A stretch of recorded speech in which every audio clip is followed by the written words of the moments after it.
What if thousands of years before the birth of Jesus, a man had already seen him seated in glory? What if long before Bethlehem, long before the manger, long before the cross, there was already a voice whispering of the Messiah to come? Imagine a man walking upon the earth in days when the world was still young, yet his eyes were lifted into the heavens, and there he saw what no ordinary man had seen. His name was Enoch. Enoch was not a king, not a warrior, not a ruler of empires. He was something rarer, something gentler, a man who walked with God. The ancient scriptures tell us that Enoch lived in a generation where people had turned their hearts to corruption, where violence stained the earth and shadows grew heavier with every passing day. Yet Enoch's steps were different. He did not live for the noise of the world. He lived for the quiet voice of heaven. In the sacred traditions preserved within the Ethiopian Bible, Enoch's story still survives, whole and unbroken, while much of the world forgot. Other nations lost his words, but Ethiopia guarded them, passing them down through centuries, keeping safe the mysteries of visions he was shown.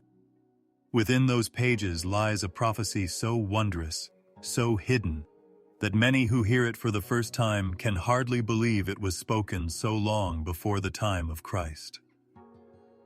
For Enoch did not only see angels, he did not only speak of the flood, or of the fallen ones who corrupted mankind. Enoch lifted his gaze higher, into a realm beyond time, and he saw the one whom all creation longed for. He saw the Son of Man. He saw the Chosen One. He saw the Messiah. Imagine it. Thousands of years before shepherds watched their flocks by night, thousands of years before wise men followed a star, Enoch described a figure, shining in glory, seated upon a throne that blazed like fire. He spoke of a king who would come with 10,000s of holy ones, who would judge the wicked and bring rest to the righteous. His vision pierced across the ages, reaching a time he would never live to see, yet already written upon the scroll of eternity. The Book of Enoch, treasured in the Ethiopian Bible's collection of 88 books, does not whisper vaguely. It speaks with the clarity of a dream that feels more real than waking. Enoch describes a Messiah who is eternal, who was hidden with God before the foundations of the world, who will be revealed to reign in justice. This is not the imagination of a poet. This is not the fable of an elder. This is prophecy. And so, the question rests before us tonight. How could Enoch, a man of such ancient days, speak words that align so perfectly with the life and mission of Jesus? Was it only chance? Or was it because the eternal plan of God has always been written in the heavens, long before the world could understand it? The more we sit with Enoch's words, the more the mystery deepens. His visions are like a lantern flickering in the dark, showing us shapes, figures, and shadows that grow clearer with every step. He tells of angels bound in chains, of mountains of fire, of rivers of light, but always his gaze returns to the throne where the Son of Man sits. The Messiah is not an afterthought in Enoch's writings. He is the center. Close your eyes for a moment and let the image drift before you. A man clothed in white, radiant with the brilliance of heaven, seated in majesty while multitudes bow in awe. His name has not yet been spoken in Bethlehem, yet here he is, known to Enoch long before shepherds or stars. This is the hidden prophecy, the Raz Bari Roshni concealed in the writings of old, waiting for the appointed time to be unveiled.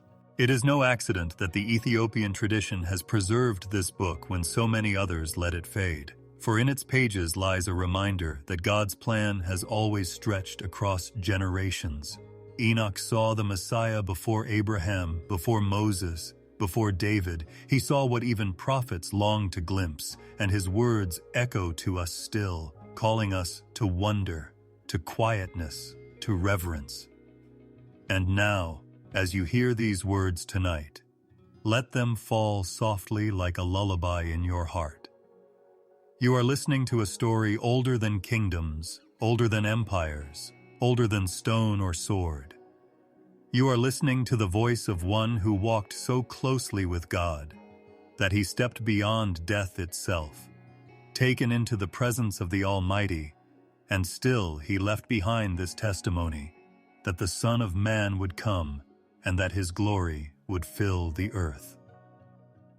So let this be the beginning of our journey together as we trace the hidden prophecy through Enoch's visions, following the threads of mystery until they weave into the face of Jesus himself. Before we go deeper, I want to ask something from you.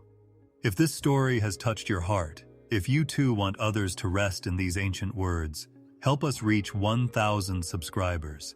Share this video with your friends, and as you listen tonight, I'd love to know, what city are you watching from and at what time of night or day? Write your name and your city in the comments. Jesus will bless you for it. And if your heart longs to hold the very book from which these words come, the Book of Enoch, along with the complete Ethiopian Bible of 88 books, the link is waiting for you in the description. There, you can step into the same mystery that Enoch once walked in, and see for yourself the prophecy of the Messiah hidden in the oldest pages of faith. At the time of Enoch's birth, the earth was starting to turn away from its creator. The memory of Thothus, a garden lived on for generations after Adam, but the sweetness of that first innocence had faded. Men built cities, yelled in anger, and looked for things that made them happy instead of things that made God happy. But in a world that was always moving, one man chose a different path.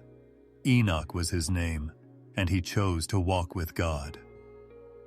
Picture him as a boy, growing up in a world of fighting voices and hands reaching for power. But deep down, he had a quiet desire. He wanted wisdom when others bragged about their strength.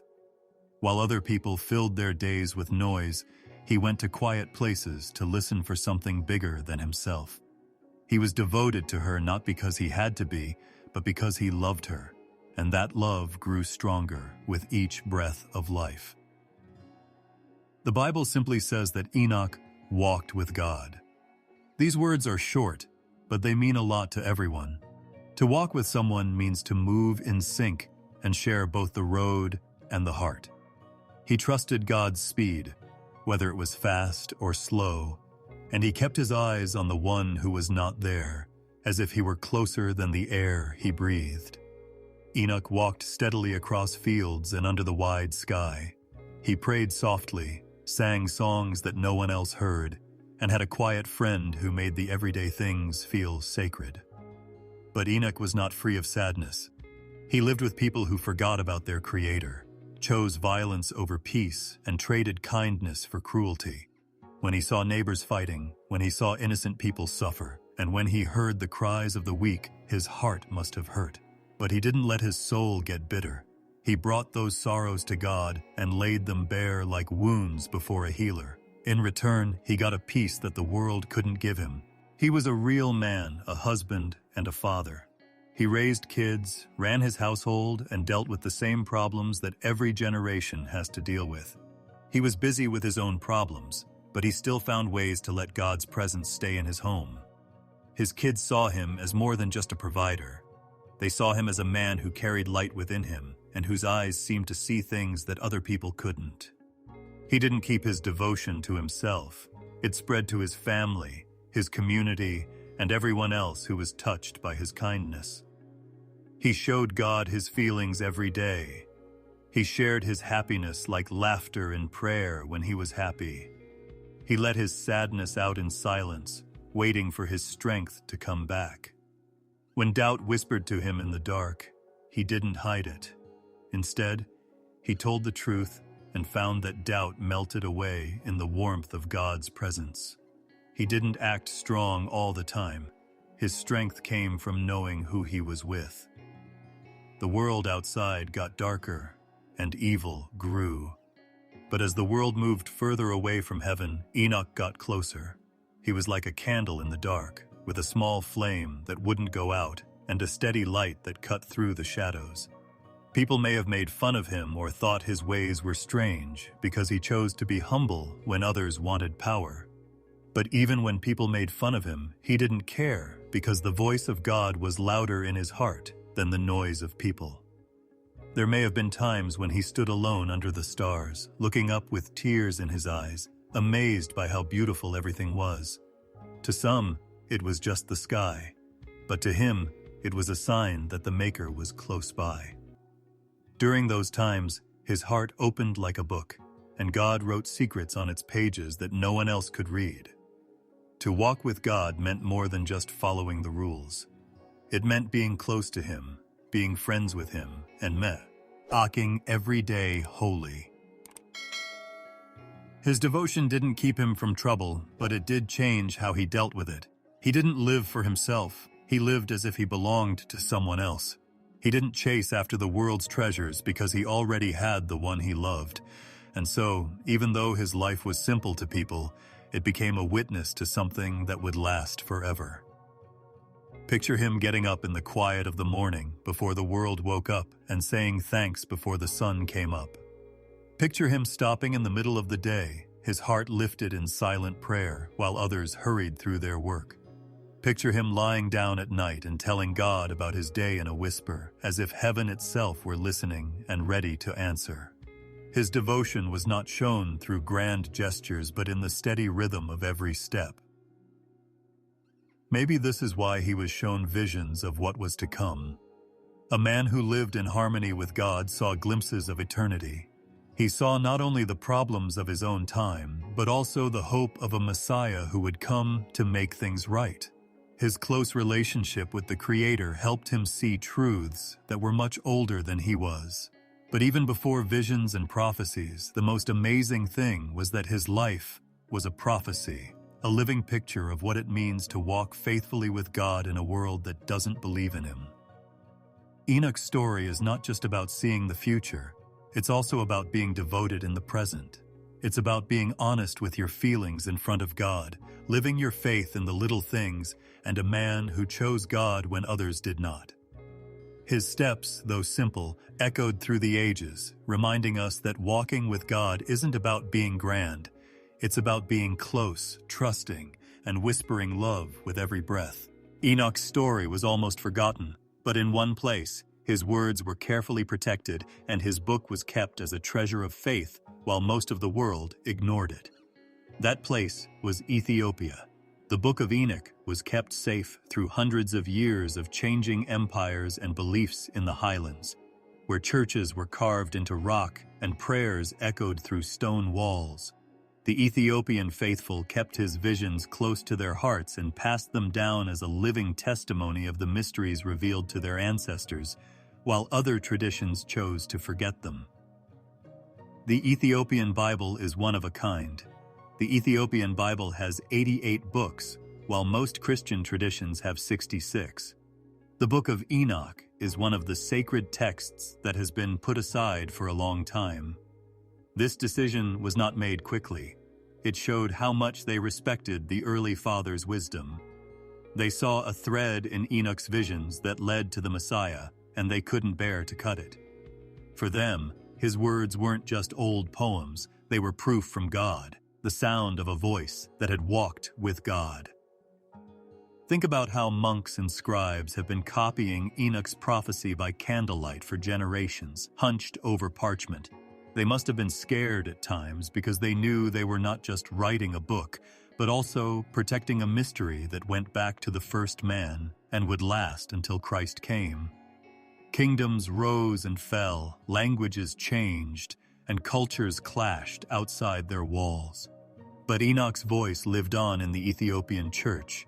It was as if God picked that land to keep secrets, making sure that Enoch's story would always be told, even when the rest of the world turned away. For hundreds of years, the West didn't know the book existed. European libraries were full of manuscripts, but they didn't have Enoch's words. Scholars fought over canon and tradition, but this piece of scripture stayed hidden, known only to those who prayed in the hills of Ethiopia. Travelers didn't bring copies of the book back to Europe until the 18th century. They translated it into new languages and shocked readers with its old-fashioned voice. They were curious about why they had never heard of it before, why it wasn't in their own Bibles, and how Ethiopia had been able to keep it safe while so many other places had forgotten about it. The Ethiopian Bible is special not only because of what it says, but also because of how it feels. It has a sense of wholeness and a willingness to respect traditions that other churches have let go of. The inclusion of Enoch shows that some people believe that God's truth cannot be changed to fit what people want. While others argued Ethiopia just kept things as they were. It didn't see why it should silence a man who had walked so closely with God, or take a prophet who had talked about the coming king out of the canon. The book of Enoch lived on, along with the Gospels and Psalms, as natural to their faith as Matthew, Mark, or Luke. Think about the faith of the people who heard it read in church. Kids would have heard stories about the Watchers, heavenly visions, and the Son of Man sitting on a throne of glory. They didn't see these as foreign myths. They were part of the same living story that started in Genesis and ended in the Gospel. They did not see Enoch as a stranger in the canon. Instead, they saw him as a friend whose voice reminded them of Christ, long before the star rose over Bethlehem.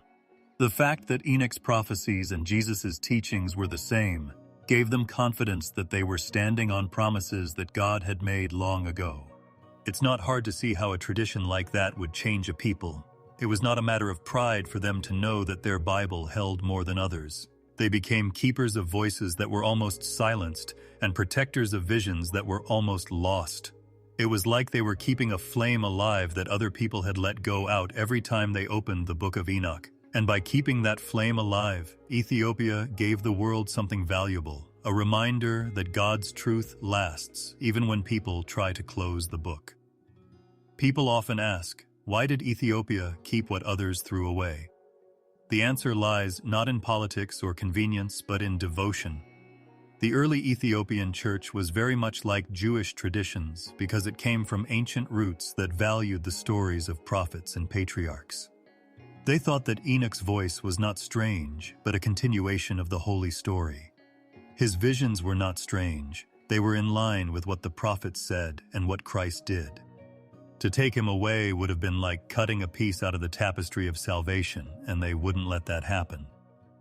So, over the years, Greek and Latin manuscripts left out Enoch, but the Ethiopians copied and recopied it, taught it, protected it, and kept it as scripture. The book, written in Ge'ez, the old language of their liturgy, survived even when they were invaded, starving, and going through hard times.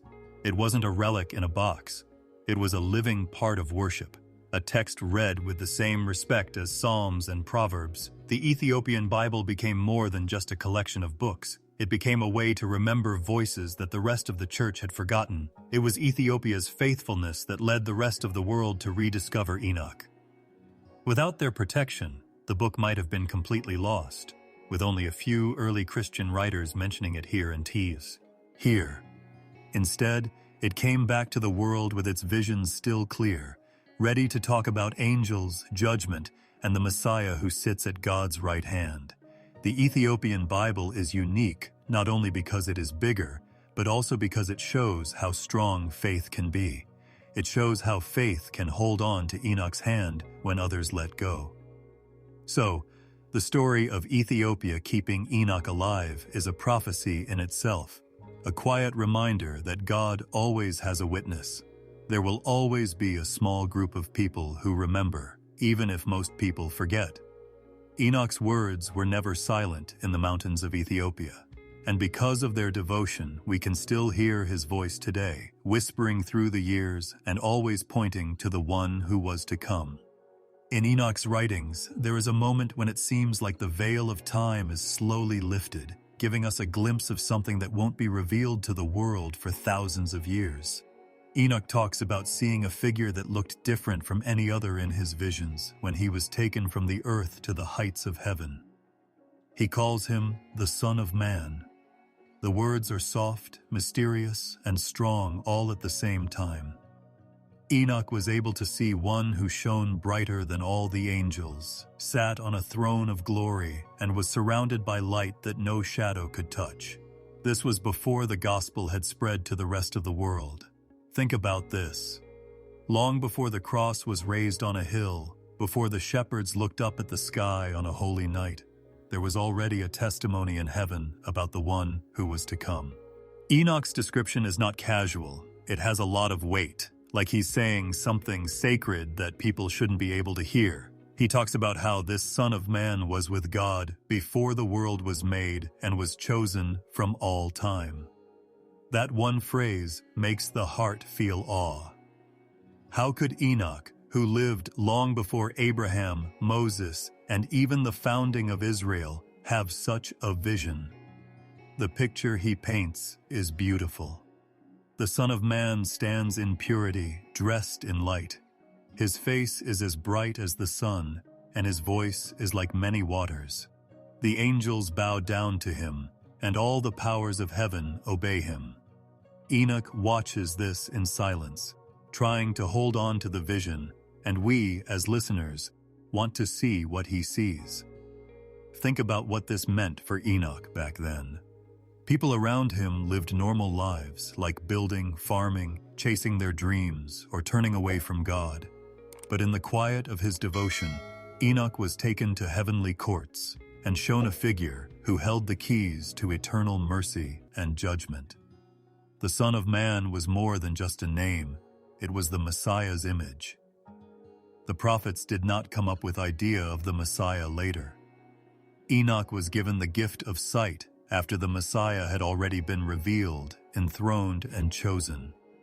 It seems like God wanted to put a secret treasure in the early chapters of human history, a testimony that people wouldn't be able to understand until the right time came.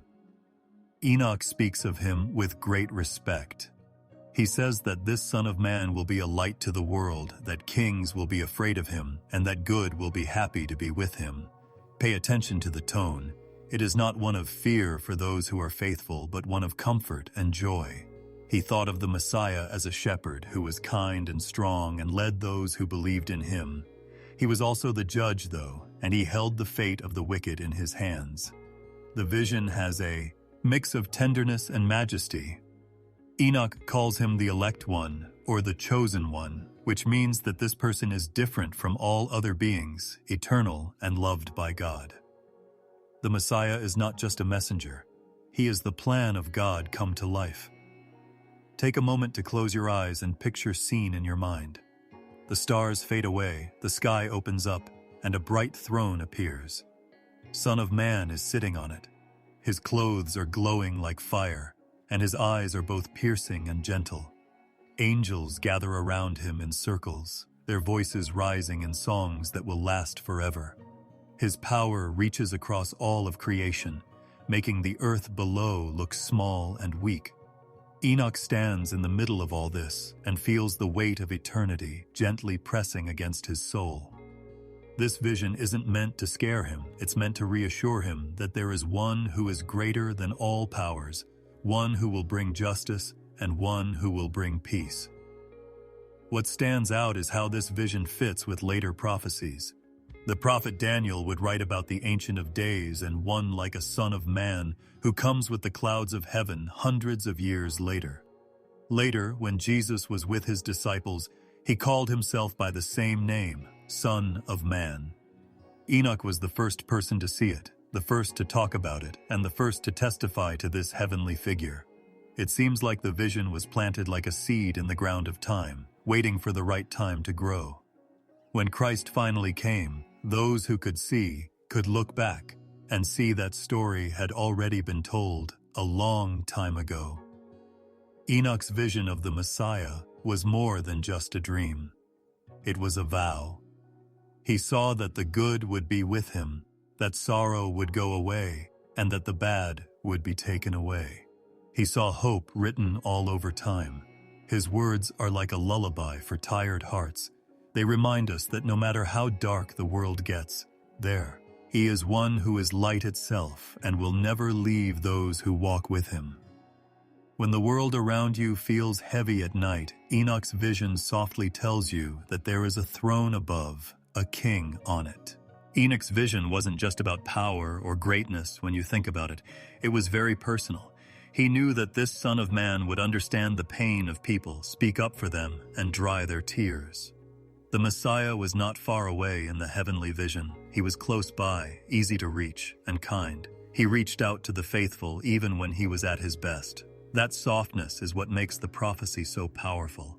It wasn't just about a judge who would come, it was also about a savior who would come.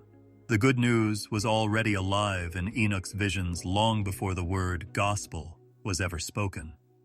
The vision is even stronger because Ethiopia kept this book safe and kept this hidden prophecy alive through its ancient traditions.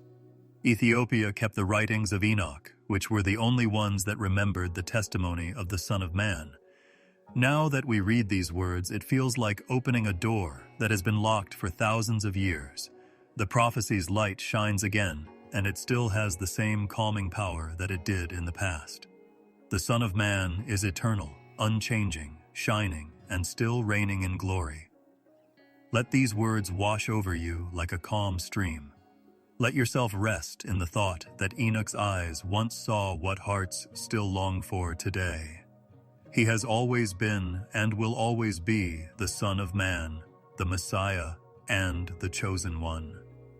And in the stillness of the night, when everyone else is asleep, you can almost hear Enoch's voice, soft and full of wonder, telling you about the first sighting of the Messiah. In Enoch's visions, there is a place that is so bright and beautiful that words can't quite do it justice. He calls it the throne of glory. It is not a throne on earth made of wood, stone, or precious metal. It is not limited by the passage of time. Instead, it is a place full of light, so bright that no shadow dares to stay. It seems like Enoch is trying to use human language to describe something that is beyond human reach when he talks about this scene. He talks about a throne that is high above, on fire, dressed in majesty, and surrounded by many angels. People aren't afraid. They're in awe, the kind of awe that calms the mind and warms the heart. He says that the throne shines like crystal, sapphire, and flames all at once. There are a lot of colors in it, but not the ones we see in nature. They look like living lights that are glowing from the inside and flowing together in harmony. They wrap the throne in beauty. A river of shining fire flows out from underneath it, lighting up everything it touches. Enoch said the light was so bright that he couldn't look at it directly, but his soul was drawn to it like a child looking at the dawn. There were many angels around the throne, all dressed in bright robes and bowing their heads in respect. Their voices rose like waves, and their songs went on forever. And in the middle of all this beauty was one who was always there and never changed, the Ancient of Days. But then Enoch sees something else that makes the picture even more mysterious. He sees the Messiah, the Son of Man, brought up to the throne of glory, crowned and seated in glory. This is where the picture gets really amazing. The Messiah is shown not only as a visitor to heaven, but also as one who is enthroned, exalted, and chosen to share in God's glory. This is not a normal coronation. It is the heavenly enthronement, the crowning of the Messiah in the courts of eternity. Enoch is overwhelmed by what he sees. He is not only seeing the greatness of God, but also the divine appointment of the one who will one day walk the earth. Think about being there with him. The angels circle around the throne in great numbers, and the universe itself seems to shake in awe. All of a sudden, the Messiah is brought before the Ancient of Days. A crown of light, not gold or jewels, but light itself, is placed on his head. It is a crown that flows with living glory. His robe shines brighter than lightning, but is softer than the light of dawn, making him look regal. And then he sits on his throne, the throne of glory, which is higher than any power or authority. The angels bow, the heavens sing, and everything recognizes his rule. Enoch's heart shakes as he watches this coronation. The Son of Man, whom he had seen before, is now king in his own right. His kingdom includes heaven and earth, all generations, and the past, present, and future. His power knows no bounds, and his kingdom has no limits. Enoch knows that what he sees is not just a picture of heaven's present, but also of the future of humanity. This enthronement is not just about power, it's also about hope. One day, the Messiah on the throne of glory will judge fairly, comfort the good, and wipe away all tears. His rule will bring peace that the world has never known. The way Enoch talks about the throne is more than just what it looks like. It also has sound and movement. He hears the songs of angels, which sound like a lot of water rushing together. He feels the trembling of creation, as if every atom is bowing down to him. He can smell the scent of holiness, which is a sweet smell that calms the soul. This is not a throne of power. It is a throne of kindness. Every detail points to closeness, not distance. The king on this throne is grand, but also easy to talk to. His eyes are both fierce and soft. They can cut through lies and heal broken hearts. Enoch sees that no earthly crown, kingdom, or ruler can ever compare to this in that vision. The thrones and crowns of kings come and go, but the throne of glory will always be there. The Messiah's coronation will last forever and cannot be changed by time. This truth stays with us like a lullaby for tired souls. It whispers that there is a throne shining with light beyond the storms of life and the shadows of suffering. This throne is where justice reigns, goodness wins, and love is crowned forever. Enoch hears the announcement of the Messiah's role as he is seated on the throne. He is to be the light of the nations, the judge of all, and the shepherd of the faithful. His voice has the power of eternity, but it also speaks softly. The angels stop talking when he speaks, and the stars seem to listen. He does not condemn the good people. Instead, he blesses and reassures them.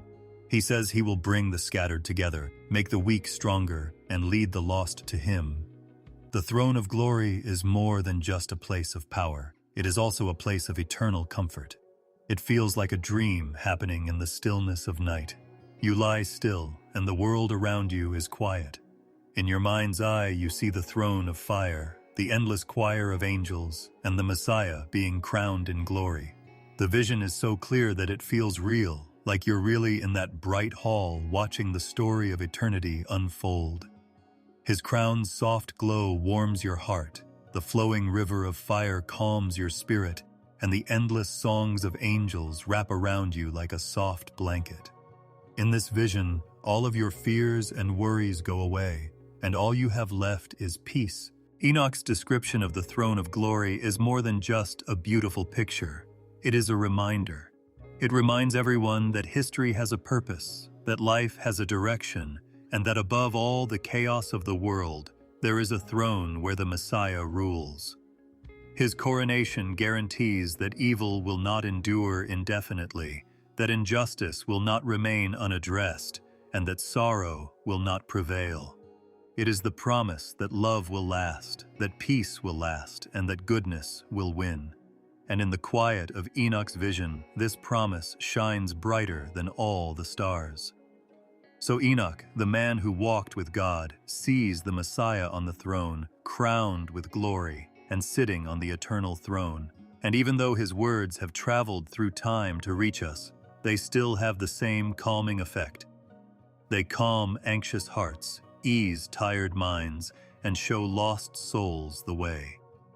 The story of eternity is safe in the throne of glory, and the crown of light keeps shining, reminding us that the Messiah's reign will last forever. In the old visions of Enoch, the Messiah doesn't have just one name. He has many names, and each one shows a different side of his nature. The titles are not given out very easily. Each one has a meaning that goes deeper than what it says about who he is and what his role will be in the big story of creation.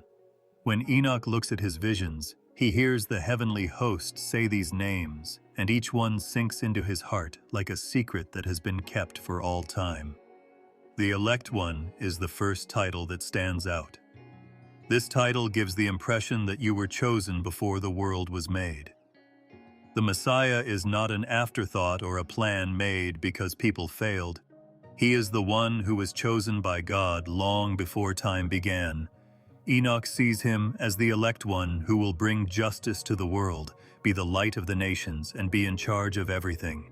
The title, the Righteous One, also shows up, and it shines with moral clarity. In Enoch's visions, righteousness is more than just an idea, it is a real thing. The Righteous One is pure, holy, and just, with no flaws or compromises. He is the standard that everyone else is held to. When Enoch sees him, he sees a person who is not deceitful, corrupt, or shady. The Righteous One is not only separate from evil, he is also the answer to it. His very existence shows how broken people are compared to how perfect divine truth is. The title gives the tired hope because it means there is someone who cannot be bought, who cannot be changed, and who will always do what is right. The faithful find safety in him because they know his judgment is fair, his mercy is pure, and his reign is clean. Each of these titles tells a part of the story, and when you put them all together, you get a better idea of who the Messiah is. The Elect One shows us what he wants to do forever. The Chosen One shows that he was chosen by God to rule and judge. The Son of Man connects him to people, making him both close and easy to understand. The Righteous One makes him the perfect king, one who can't make mistakes and is full of holiness. The names sound like music to Enoch as he listens to the heavenly voices. Each name has its own harmony, but they all point to the same glorious figure. It seems like the universe calls him by many names, and each one is a reminder of how important he is to the story of creation. Enoch talks about times when these titles seem to be interchangeable, flowing into each other, which shows that one word isn't enough. One name is not enough to describe the Messiah. Titles become windows that let us see his heart, his character, and his mission. The angels sing the names as songs of praise. For the good people, they are sources of hope. Enoch sees them as a mystery that is unfolding before his eyes, pulling him deeper into the vision of the one who is seated in glory. He seems to get closer with each title, as if heaven is revealing layers of light that are brighter than the last. Enoch knows that God's plan is certain when he sees the Elect One. He knows the Messiah's reign is real when he sees the Chosen One. He feels like heaven is getting closer to earth when the Son of Man stands in front of him.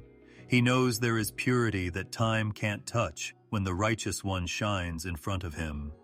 These visions calm his mind and give him peace, even as he struggles to put them into words.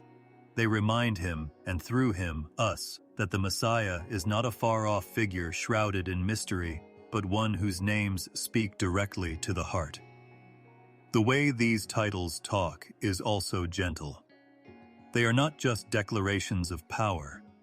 They are also calls to trust. Knowing that he is the Elect One means that you can rest easy, knowing that he was always meant to be. When you hear that he is the Chosen One, you know that God's choice is safe, unchanging, and perfect. To hear that he is the Son of Man is to know that he is close to us and willing to walk with us. To hear that he is the Righteous One is to find safety in his holiness and justice. The names wrap around the soul like a blanket at night, and their promise calms the heart. Enoch, who is in awe of these titles, does not hear them as boring labels. He hears them as truths that are alive and spoken by heaven. The vision is full of respect, and even now the names seem to echo softly in his words. The Elect One, the Chosen One, the Son of Man, the Righteous One. Every name brings peace to troubled hearts. Each title is like a star in Enoch's vision that shines in the sky and leads people who are looking up for hope. As the story goes on, the many names of the Messiah remind us that he is too big to be described by just one word, but each word is enough to bring peace to those who believe. As Enoch looked at the visions that were shown to him, one thing became clear. The Messiah was always close to those who wanted to do the right thing. The Messiah was not only a judge and authority figure, but also a source of comfort and blessing for those who believed in him. Enoch saw that the world could be full of sin and sadness, but he also saw that people who kept their faith and purity could find peace that the world couldn't give. The righteous were never forgotten, and their reward was tied directly to the one seated in glory. People who walked uprightly were said to find shelter in the Messiah.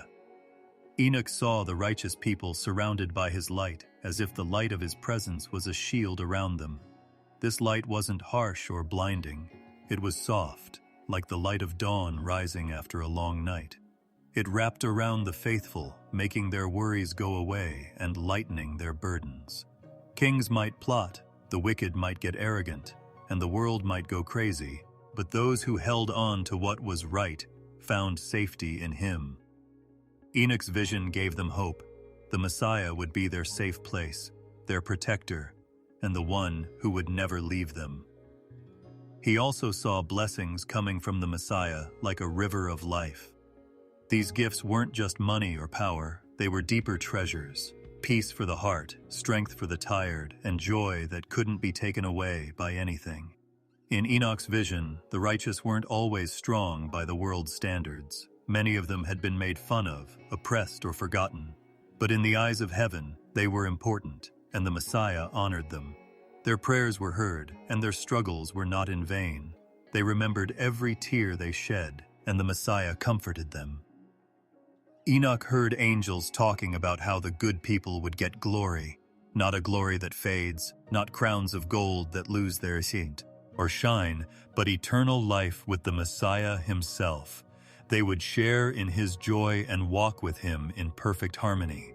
The visions showed them dressed in light, lifted up from the ground, and given a safe place where no harm could reach them. It was as if the Messiah's presence made their home a place where no shadow could come in. The blessings were not short-term rewards, they were gifts that would last forever. These promises also brought a deep sense of peace.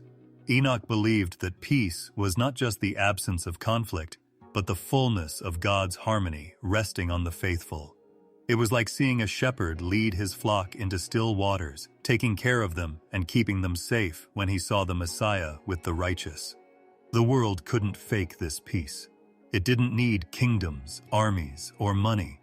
It came from the Messiah himself and was given freely to anyone who wanted to know the truth and lived humbly with God.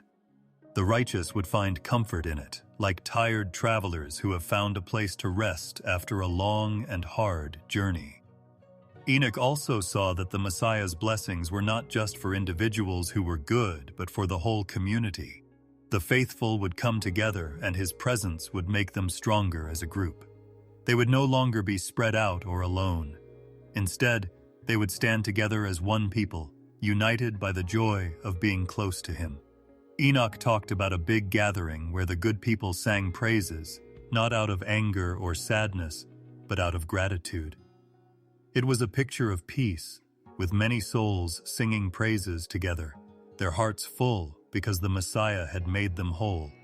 Their being together was part of the blessing, because in his kingdom there was no division, jealousy, or fear, only the unity of love and holiness. Enoch's visions also made a clear difference between the fates of the good and the bad. The proud and dishonest would be judged, but the good would be raised up. They would find strength where others were scared. They would be renewed where others had given up. The Messiah's blessings became a line that divided people, showing how important the choices of this age were. Those who had walked faithfully, even when it cost them, would see their faith crowned with joy. Those who believed in God's promises, even when the world didn't, would be proven right in front of all creation. For the righteous, the Messiah was not only a promise of survival, but also a promise of abundance, a life that was richer than words could describe. Enoch also talked about how the righteous would shine when they were with the Messiah. Their faces would shine, their spirits would be high, and their lives would be full of joy. The visions did not show them as strong leaders or great warriors, but as God's children, loved and cared for. The Messiah gave them grace, which made them great, not what they had done on their own. His closeness changed them, and their hearts were filled with light because they were with the one who is light. It was a change that was deeper than any reward on earth, a blessing that could never be taken away. In the calmness of the vision, Enoch also understood that these blessings were already happening, not just in the future. The Messiah's presence gave strength to those who followed God in faith, even when they were going through hard times. It gave their pain meaning, strength in their weakness, and hope while they waited. The peace of the Messiah was not just a promise for the future, it was also a real thing that helped them get through the storms of life.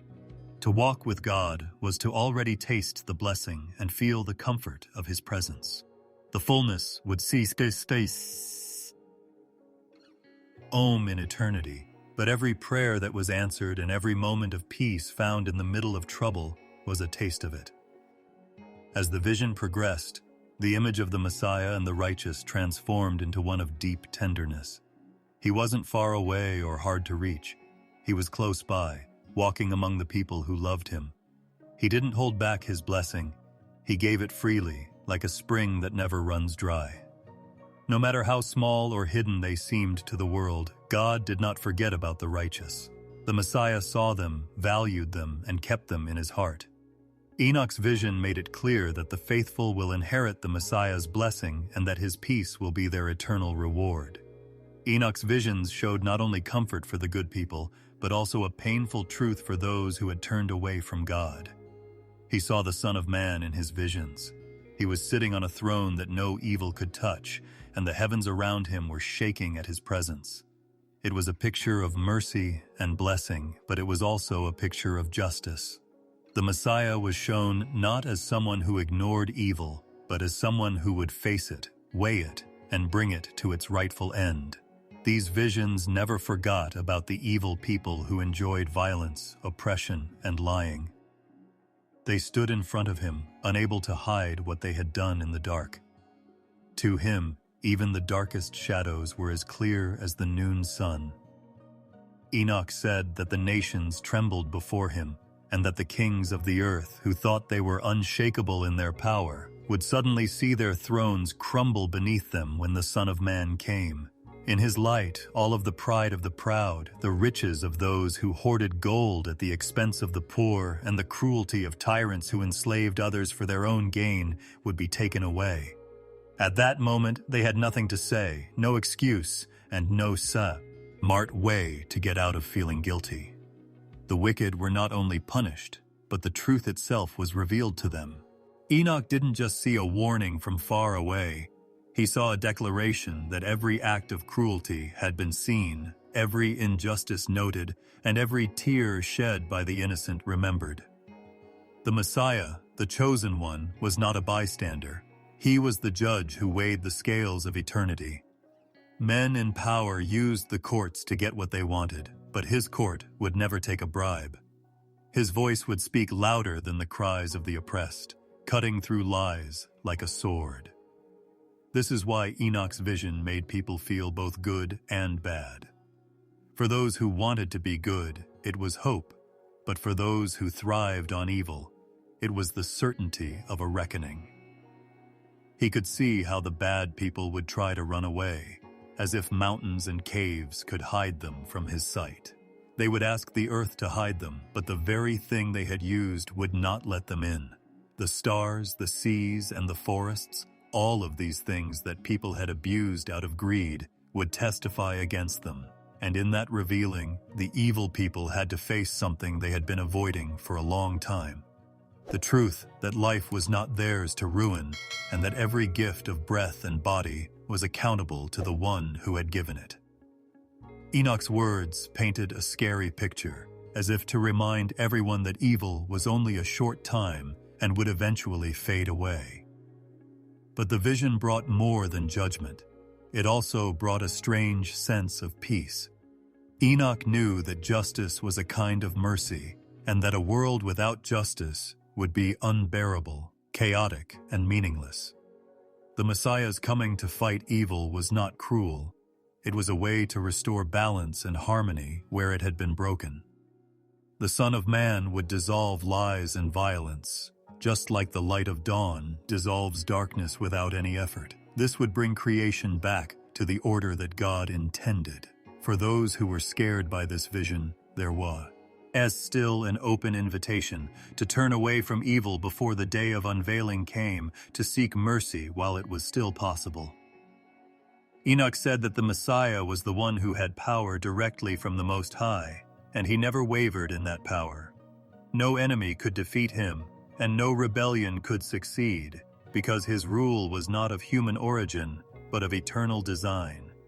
So the evil didn't stand against a man, they stood against God's will made flesh. How weak their defiance looked in comparison, like dust that rises in the wind for a moment before settling down. In the vision, their monuments, palaces, and armies all looked very small. Only righteousness could stand before the throne of glory. Enoch's prophecy made it clear how different the good and the bad were. It was sharp and unending, like the line where light and dark meet. The Messiah's embrace of the good was gentle and safe forever, but his fight with the bad was complete, final, and unavoidable. And yet the story was told to wake people up, not scare them.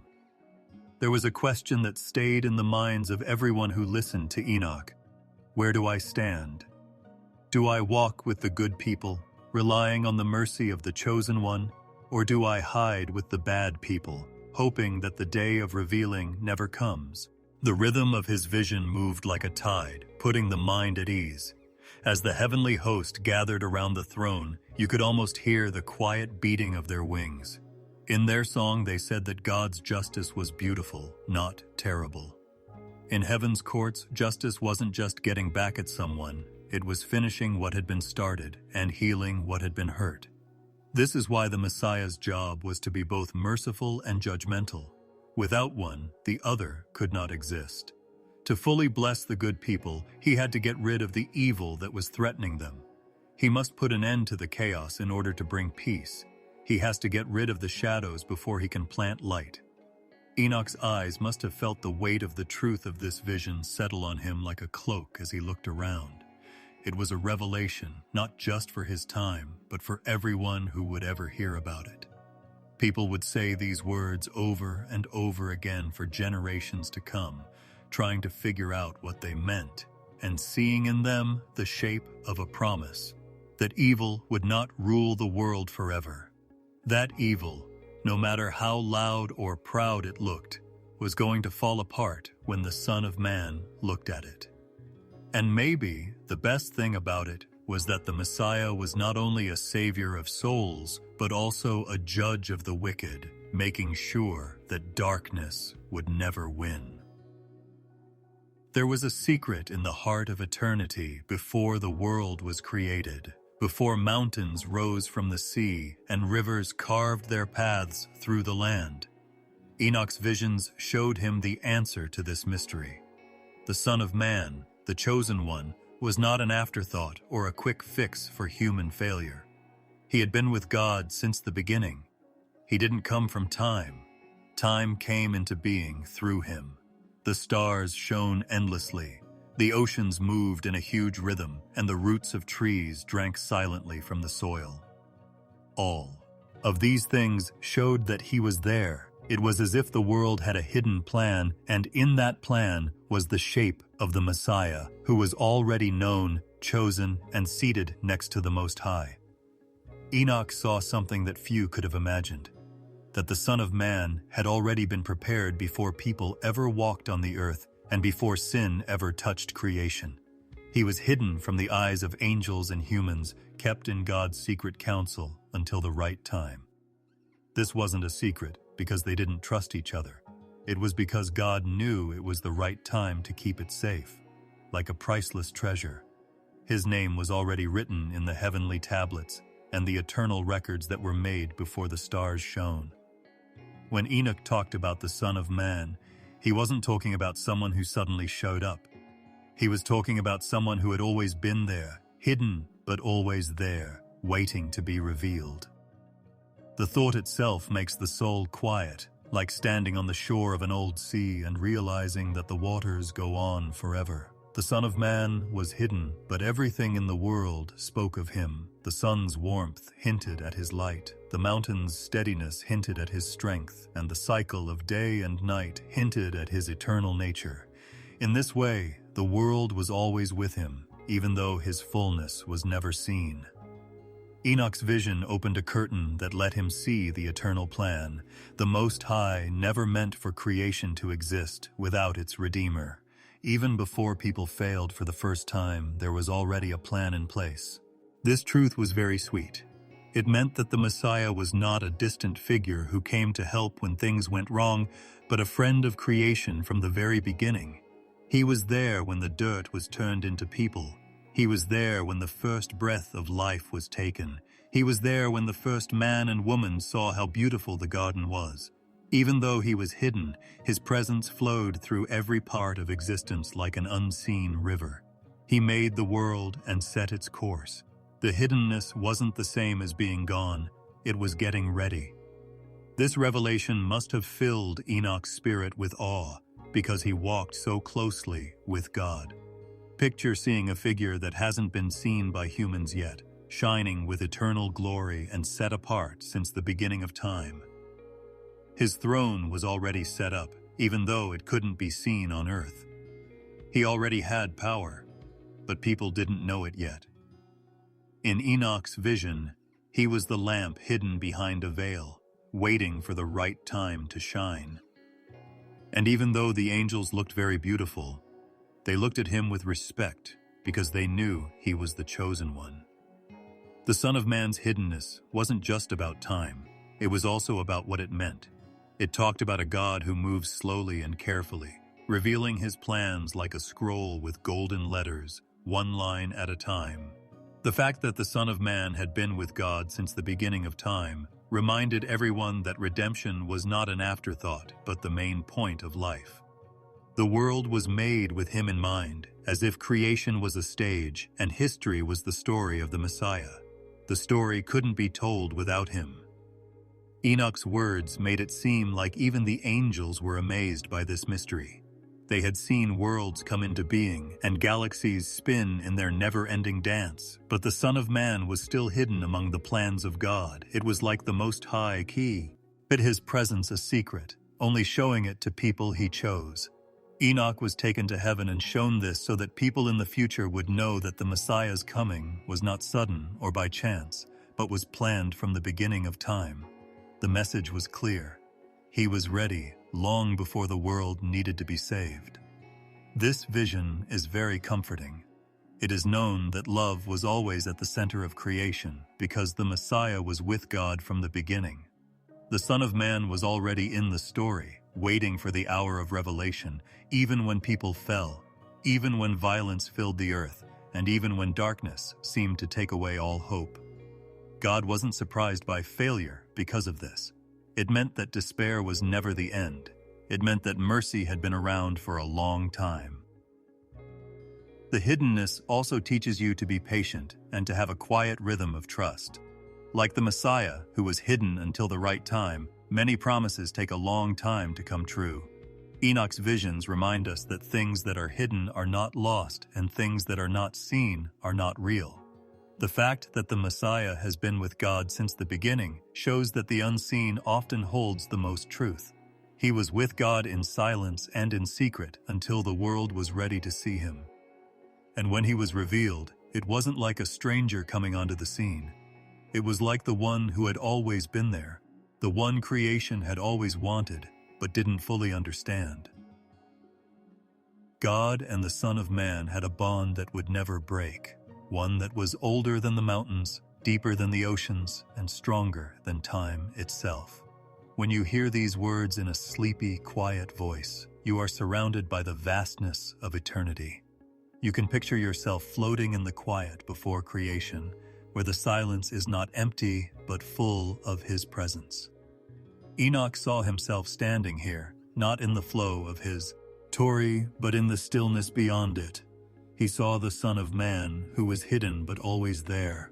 And so the story goes on with a rhythm of both awe and comfort. The Son of Man was hidden since the beginning of time, like a seed in the ground, full of promise and waiting for the right time to break through. He was always with God, and when the time was right, he would be revealed. not as a sudden answer, but as the eternal plan, the companion of creation, and the one through whom everything was made. His silence was part of his song, and his hiddenness was part of his glory. In him, the very heart of eternity was shown. There was a light in Enoch's visions that was unlike any light on earth.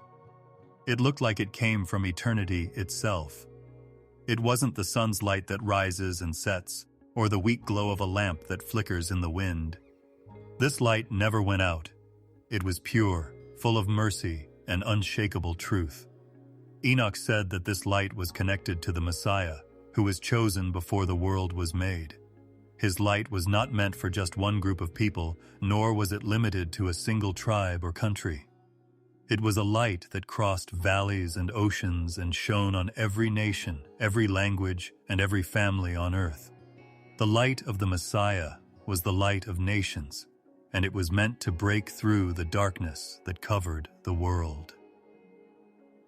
Enoch's world was already full of corruption.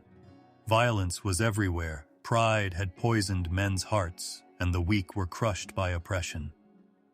In this context, the image of the Messiah's light was a sign of hope. Light doesn't need permission to come in. It just comes in and breaks up the darkness without any effort. The light of the Messiah also brought with it the promise of new life. It wasn't just for one person or one moment. It was for everyone who lived in the dark. This made the vision not only a comfort for the person, but for everyone. The divine plan already included even the nations that were far away from the chosen line of Adam's descendants. Enoch didn't have to go far to see this light. It was close, bright, and almost real. It was like every star in the sky borrowed its shine from him. Imagine standing under a sky full of stars, each one telling you about a bigger light that is hidden behind them. The Son of Man was that hidden source, and the nations were meant to walk in his light. Enoch didn't just see the bright light of glory. He also felt the warmth of healing. This light wasn't harsh or blinding. It was soft, like the dawn gently washing over the earth after a long night. It promised safety to those who were tired, rest to those who were worried, and guidance to those who were lost. The light of the Messiah was also a light of fairness. This light would one day be used to judge nations that were often full of pride and violence. No darkness could hide from him. Kings and rulers who dressed up in lies would have their masks ripped off because the light sees what shadows try to hide. But for those who were oppressed, forgotten, and left shaking in silence, the light was a safe place. They would no longer be hidden because the Messiah's light shone into every corner of human suffering. The light that showed also healed, and this is what made it different from any earthly rule. It was both pure and kind. Enoch saw a light that was universal and amazing for its time. It was the light of the Messiah. People in ancient times often thought that gods and kings only belonged to their tribes, bloodlines, and lands. But this vision completely broke down those walls. The light of the Messiah was for Ethiopians and Hebrews, for people living on distant islands and in the desert, for tribes that moved around and empires that were still to come. His brightness wasn't limited by where he was or what language he spoke. It spread freely, like the sun rising, and touched every horizon. After Enoch, the prophets said the same thing. There would be a servant who would be a light to the nations, and a king whose reign would reach the ends of the earth. It was amazing how Enoch spoke. The light was both outside and inside. Nations would be brightened, and so would the hearts of people. The light of the Messiah changed not only the land, but also the people. The warmth of kindness could soften a man whose soul had been hardened by cruelty. The glow of happiness could lift a woman who was sad. A child born into despair could find hope just by being around bright things. The light of the Messiah was like a flame that lit up every heart, not to destroy it, but to bring life back to where it seemed to have died. To picture this light is to picture a world where even despair is pushed to the edge. Imagine a city where every corner is lit, and no lamp goes out. This is what Enoch saw.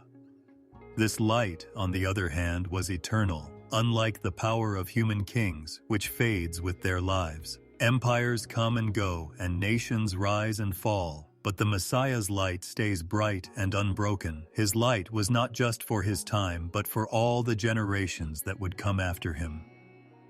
One of the most beautiful parts of this vision was how the light didn't make nations less unique. Instead, it showed how they fit into God's grand plan. Every group of people, with its own language, culture, and history, could still be themselves while standing in the light of the Messiah. The light brought things together, but it didn't make them flat. It healed rifts, but it didn't get rid of differences. This made Enoch's vision even more amazing because it made it seem like the Messiah's light wasn't about making everyone the same, but about bringing everyone together in love and justice. The light's pictures had a comforting rhythm that could put tired people to sleep. Picture yourself lying under the stars, listening to the quiet of the night, and hearing the story of the one whose light had been hidden since the beginning, but would one day shine, in every nation.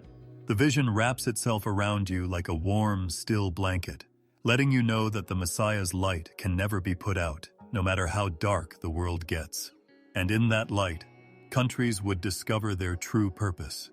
They would no longer trip over pride or violence, but instead walk with grace in the light of his glory. Kings would no longer be cruel, they would serve. The strong would no longer hurt the weak. Instead, they would help them. Instead of wandering, the lost would be led home. This is what it meant for the Messiah to be the light of the world. It was not just a vision of glory, it was also a vision of restoration, with the world set right under the eternal light of his presence. For hundreds of years, Enoch's words carried this promise, waiting for hearts that would listen. They talked about a hope that went beyond borders, a light that had been hidden since the beginning of time but was ready for everyone. And so, as he quietly tells his story, the listener can almost feel that light, gentle yet steady, reaching across time and space and resting softly on every soul that is open to it. Enoch painted a picture with words that were almost too much for them to hold, a vision that went beyond what people could imagine. He was taken in spirit to a throne room that wasn't built by people, where it seemed like eternity itself was taking shape. He saw the Ancient of Days, the Eternal One, sitting on a throne of fire in that place. Flames flowed out from under it, and countless beings, shining like stars, stood in awe before him. This vision was so beautiful that it took my breath away. It wasn't a stone statue of a distant god. It was the living God, whose presence filled the heavens with light that no one could get close to. But in this beautiful court, another person appeared. They were mysterious, bright, and very familiar. Enoch saw the Son of Man coming close to the Ancient of Days, as if he were being welcomed into the most holy circle of divine glory. There was no competition in the scene. It was all in perfect harmony. The Ancient of Days was beautiful in a way that never changed. His hair was white like pure wool. His face was brighter than the sun, and he sat on a throne surrounded by a huge crowd. The Son of Man, on the other hand, had a softness that was matched by an authority that couldn't be denied. The moment he walked into the throne room, the air changed, as if the music of creation itself changed to honor him. He didn't come in as a servant begging for acceptance or as a stranger asking for permission. He came in as someone who had been given a place from the beginning. His presence did not make the Ancient of Days less powerful. It reflected him like a mirror reflecting the same eternal light. Enoch saw something strange that seemed to bring together two truths: God's transcendence, which means that he is beyond all time, and the Son of Man's closeness, which means that he carries God's heart into creation. The court of heaven was silent when this happened, the kind of silence that comes before something bigger than words. The angels who had been singing for a long time stopped, and their wings stopped moving when the Son of Man stood in front of the Ancient of Days. And then, in a moment that changed the course of history, he was given power, glory, and a kingdom. It wasn't taken or asked for, it was given. like it was passed down from father to son. The strength of this vision comes from how close the exchange is. Enoch saw not just thrones and fire, but also relationships. The Ancient of Days, sitting on a throne, gave the Son of Man the inheritance of all nations. One day, all people, all languages, and all tribes would serve him. But this wasn't a cold order or a strict deal. It was the sharing of love and the revealing of a plan that had been hidden since the beginning of time. The Ancient of Days had always been in charge, but here he showed that the Messiah, the Son of Man, was carrying out his will. Enoch saw the deepest secret of heaven in their communion, the unity of purpose, the harmony of love, and the eternal bond that existed before time itself. Enoch said that the Son of Man was dressed in light and shone like the stars, but he was also gentle enough to reach the hearts of people who were afraid. He did not come near the Ancient of Days as an outsider entering holiness. He came as someone who belonged there. It was amazing how close they were, since no human eye could even stand the fire of that throne. But the Son of Man was able to move around in it freely, without getting hurt or burned. Enoch saw not only majesty but also a relationship, an eternal fellowship between the Ancient of Days and the Son of Man. The throne room looked like a cosmic trial, where the actions of nations and the pride of kings would be judged. They set up thrones, opened books, and got ready to judge. The Ancient of Days watched over everything with a gaze that saw through all secrets. But when the Son of Man came, the focus changed, and he was given the inheritance of the nations. He would do what was right, but he would also show mercy. He would show judgment, but he would also offer redemption. The court of heaven agreed with him because his power came from love, not from force, and from righteousness, not from conquest. You can almost picture Enoch shaking as he watched. It was hard to understand how the Ancient of Days could be seen, but seeing the Son of Man sharing in his glory changed everything we thought we knew about heaven and earth. It was as if Enoch had been given a chance to see behind the curtain of history and see a play going on, not just in his own time, but in all times. The Messiah was not an idea that would come to be in the future. He was Al, ready there in God's throne room. His fate was not up in the air. It was set in stone from the beginning of time and based on the love of the Ancient of Days. The scene spoke strongly to the hopes of those who wanted to be free. Kings ruled with violence, and empires grew through violence. People often wondered if justice would ever come, and if the innocent would ever be proven right. But Enoch's vision was a comfort. The Ancient of Days had not forgotten, and the Son of Man had already been chosen to make everything right. Countries might fight, and leaders might brag, but their power was only for a short time. The one sitting in glory and the Son who shared his throne had real power. The closeness between the Ancient of Days and the Son of Man also showed us something about God's heart. He wasn't a distant, solitary ruler. He showed himself through relationships, giving and sharing glory instead. The Son of Man was more than just a servant or messenger. He was the Ancient of Days himself, bringing his light, justice, and mercy into the world. Enoch saw the eternal love that had always been and always would be in their communion. Once you saw the vision, you couldn't forget it. It stayed with me like fire in my bones, or the sound of music that kept going after the song was over.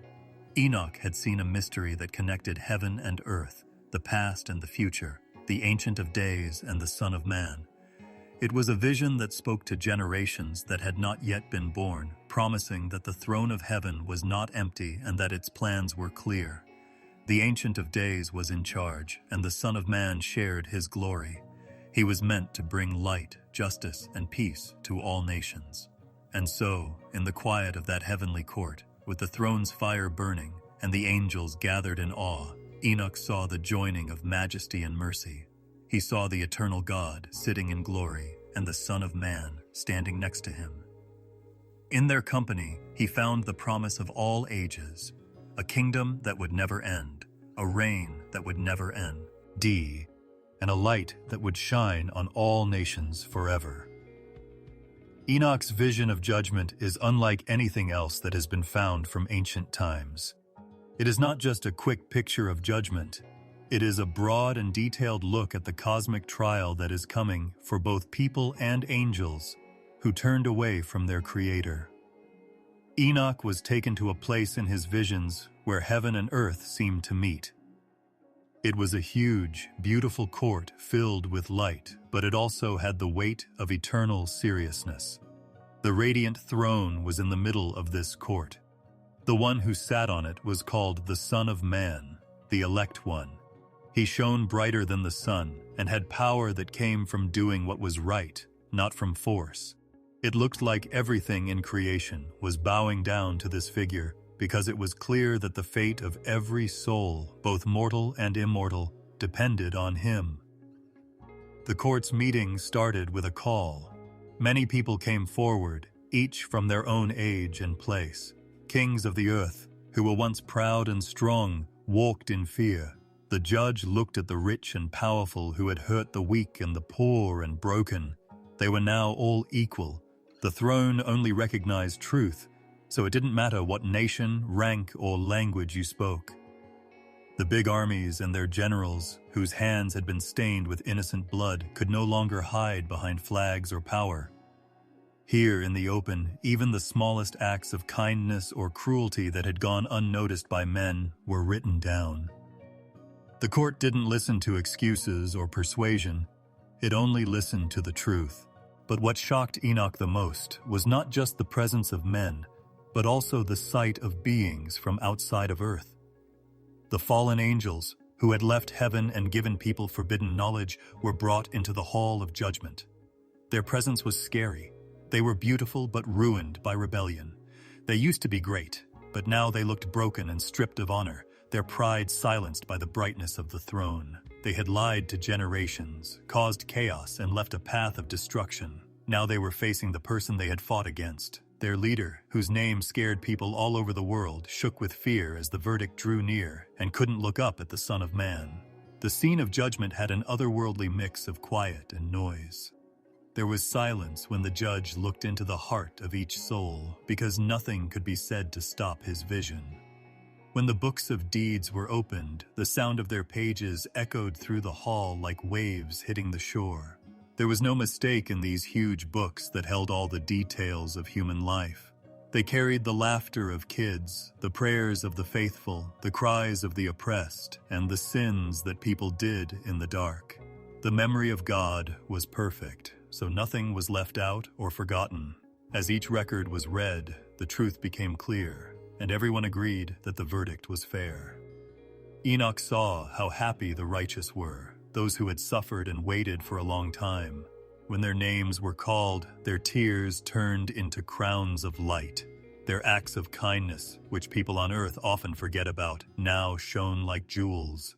Even when the world made fun of them, they had put up with unfair treatment, believed in God's promises, and followed his ways. Now that they were in front of the judge, they were honored. The Son of Man held out his hand to them, and they came closer, wearing bright clothes. They were given eternal peace and a place to live where sorrow could not follow. Their happiness was not just a reward, it was being with the light of eternity. The bad people, on the other hand, were given no place to hide. Kings who had once built monuments to their names saw their glory turn to dust. Tyrants who had destroyed countries were themselves crushed by the truth. Before the fire of righteousness, their weapons of war turned to ash. The liars, who had lived by lies, couldn't speak anymore. People who had made fun of the righteous and called their faith foolishness now saw how blind they really were. Their end was not just fading into the dark, it was being cast away and cut off from the source of all life. They had chosen to live without God, so they got the fate they had chosen. The worst punishment of all was to be cut off from the eternal light. The fallen angels were scared as they faced their punishment. They had chained people to corruption, but now chains of fire held them. Their once brilliant wisdom turned into madness, and their once beautiful looks became scary. They had promised men greatness, but instead they led them to ruin. Now they had been told to destroy themselves. The void that awaited them was deep and had no way out. It was a place of silence where their voices would never lie again. At first, their rebellion seemed brave, but now it looked foolish in light of the eternal truth. The Son of Man, shining with power, said they would end, and all of creation agreed with the decision. The vision Enoch had showed not only the punishment, but also the restoration that comes with judgment. It was a victory for the oppressed. For the faithful, it was the promise coming true. It was healing for creation itself. The mountains and rivers which had been hurt by men would be healed. The heavens would shine more clearly, free from the darkness of rebellion. Under the rule of the Son of Man, everything would be in its right place. Justice was not just punishing the bad guys, it was also fixing what had been broken since the beginning. Enoch was amazed because what he saw was not a far-off myth, but a reality that went beyond time. It wasn't just for his generation or the ones that came after it. It was for all of existence. The court of judgment was always there in God's plan, waiting for the right time when everything would be made clear. This vision weighed heavily on him, but it also gave him hope.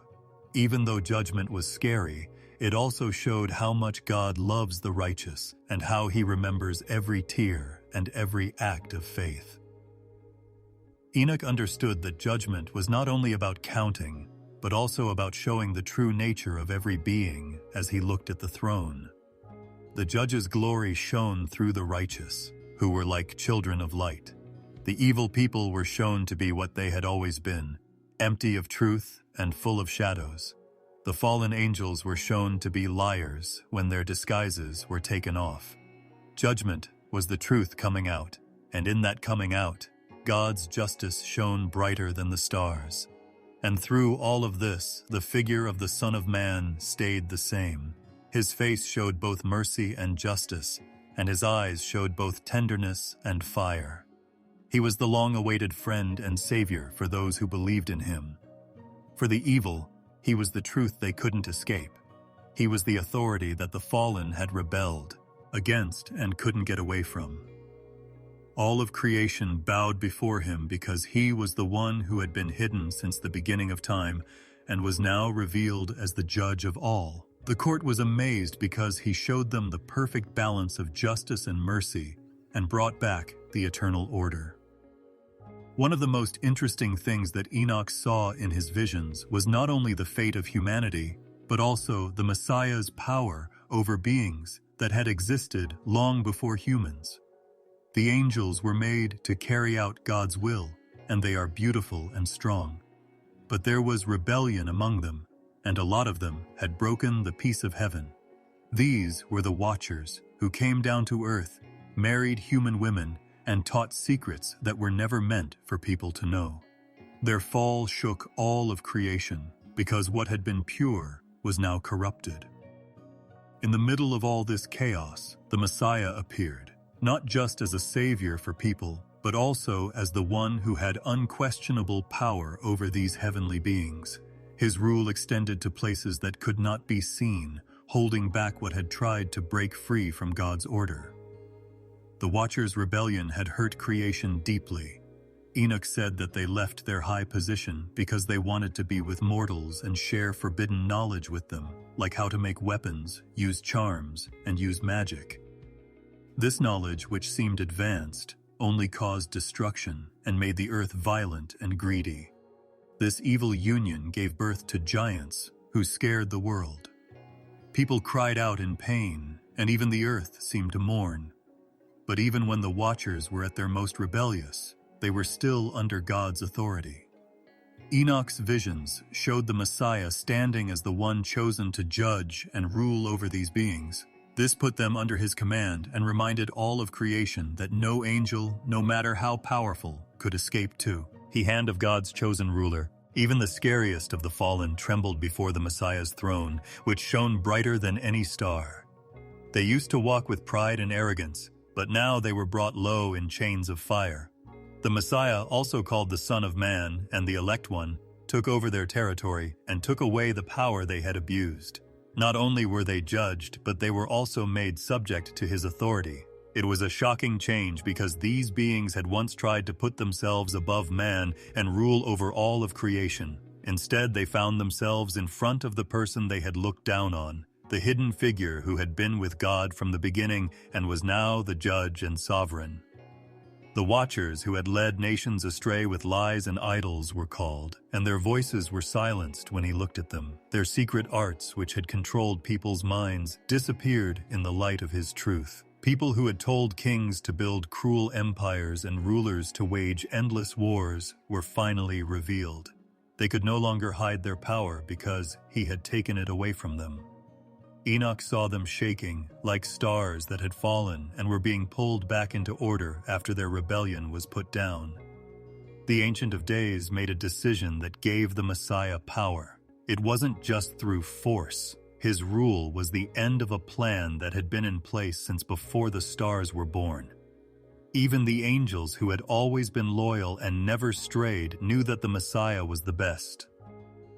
They stood around his throne in awe, recognizing his right to give orders. Archangels, who had once been the great protectors of heaven, now happily served under his banner as ministers of his authority, not as equals. This was not just a kingship on earth, it was a cosmic one. Every choir of angels, from the fiery seraphim to the quick cherubim, bowed down to show that the Son of Man was on the throne in glory. Their songs sounded like thunder, but they also had the sweetness of rivers, celebrating the justice that had been done. Through their worship, the heavens themselves showed that the Messiah's reign would last forever. But the fallen angels didn't have a song like that. They were doomed, and their power was taken away. They waited for the last judgment while they were bound in darkness.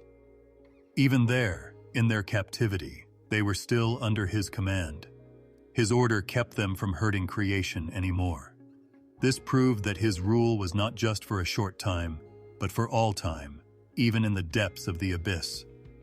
The one on the throne made the chains that held them, not people. There was no way out, and there could be no more rebellion because the Messiah's power was absolute. What they had ruined was now being cleaned up, and what they had messed up was now being fixed. Everything was back to normal under his rule. Enoch's vision also showed how the Messiah's rule over angels was linked to the fate of humans. The fallen once tried to enslave people by teaching them how to use magic, kill people, and worship false gods. Their goal had been to cut man off from his creator and keep him in the dark. But in the end, it was man's Redeemer who took charge of them and broke their chains of power. This was not just a victory of power, it was also a victory of purpose. People who had been oppressed by the fallen were now in fellowship with the one who ruled over them. The Messiah saved his people and judged the liars at the same time. Enoch's visions showed that everything that had been used to enslave would now be the basis of freedom. This authority also had a deep mystery to it. Enoch said that the Messiah did not rule as a rival to the Ancient of Days, but as his chosen one who shared in his glory. His strength came from this union. The fallen had turned away from God's order in order to be free and exalt themselves, but the Messiah ruled in perfect harmony with God's will. Not rebellion, but obedience was his authority, and it was in that obedience that he found the true strength that conquered all. The one who humbled himself before the Eternal crushed the fallen angels, who had tried to rise by defiance. This showed that the Messiah's power was not like that of earthly kings. It was based on holiness, justice, and eternal truth. Enoch said that even the memories of the fallen would fade, and their names would be erased from the earth they had ruined. There would be no monuments to honor them, and no prayers would reach their ears. The reign of light took over completely, ending their rule. The Messiah's rule was not just about punishing people. It was also about making things new. He freed the nations from the fallen's grip by defeating them, which let the earth breathe again. The rivers would be clean, the skies would be clear, and people would no longer have to follow their dark teachings. This restoration was part of his power, showing that his kingship healed as well as judged. The angels who stayed loyal were happy about this cleaning. They had watched for a long time as rebellion spread across the world, and now they saw it come to an end. They gladly followed the Messiah's orders, bringing comfort to the good, strength to the tired, and direction to those who were looking for the truth. Their wings carried not only messages, but also blessings, because he gave them the power to be messengers of peace. The peace of heaven was restored, and the noise stopped. The Messiah's reign brought peace, like the calm sea after a storm, where the fallen had once sown chaos. The heavens were happy, the earth sighed in relief, and everything looked at the throne that stood still. In Enoch's visions, it was clear that the Messiah had power over everyone. No angel, spirit, or fallen power could stand up to him. The Watchers, who once seemed unbeatable because of their strength, were brought to their knees. The loyal hosts, who had done great things for their Lord, bowed in respect. All realms, whether they were light or dark, recognized his power. His power was not limited or partial. It was complete, reaching from the highest heavens to the deepest abyss. The Messiah, who had been hidden since the beginning of time, was revealed as the eternal King, the ruler of angels and the judge of the fallen. His kingdom would never end. He brought order back, set up justice, and sealed the harmony of creation for all time.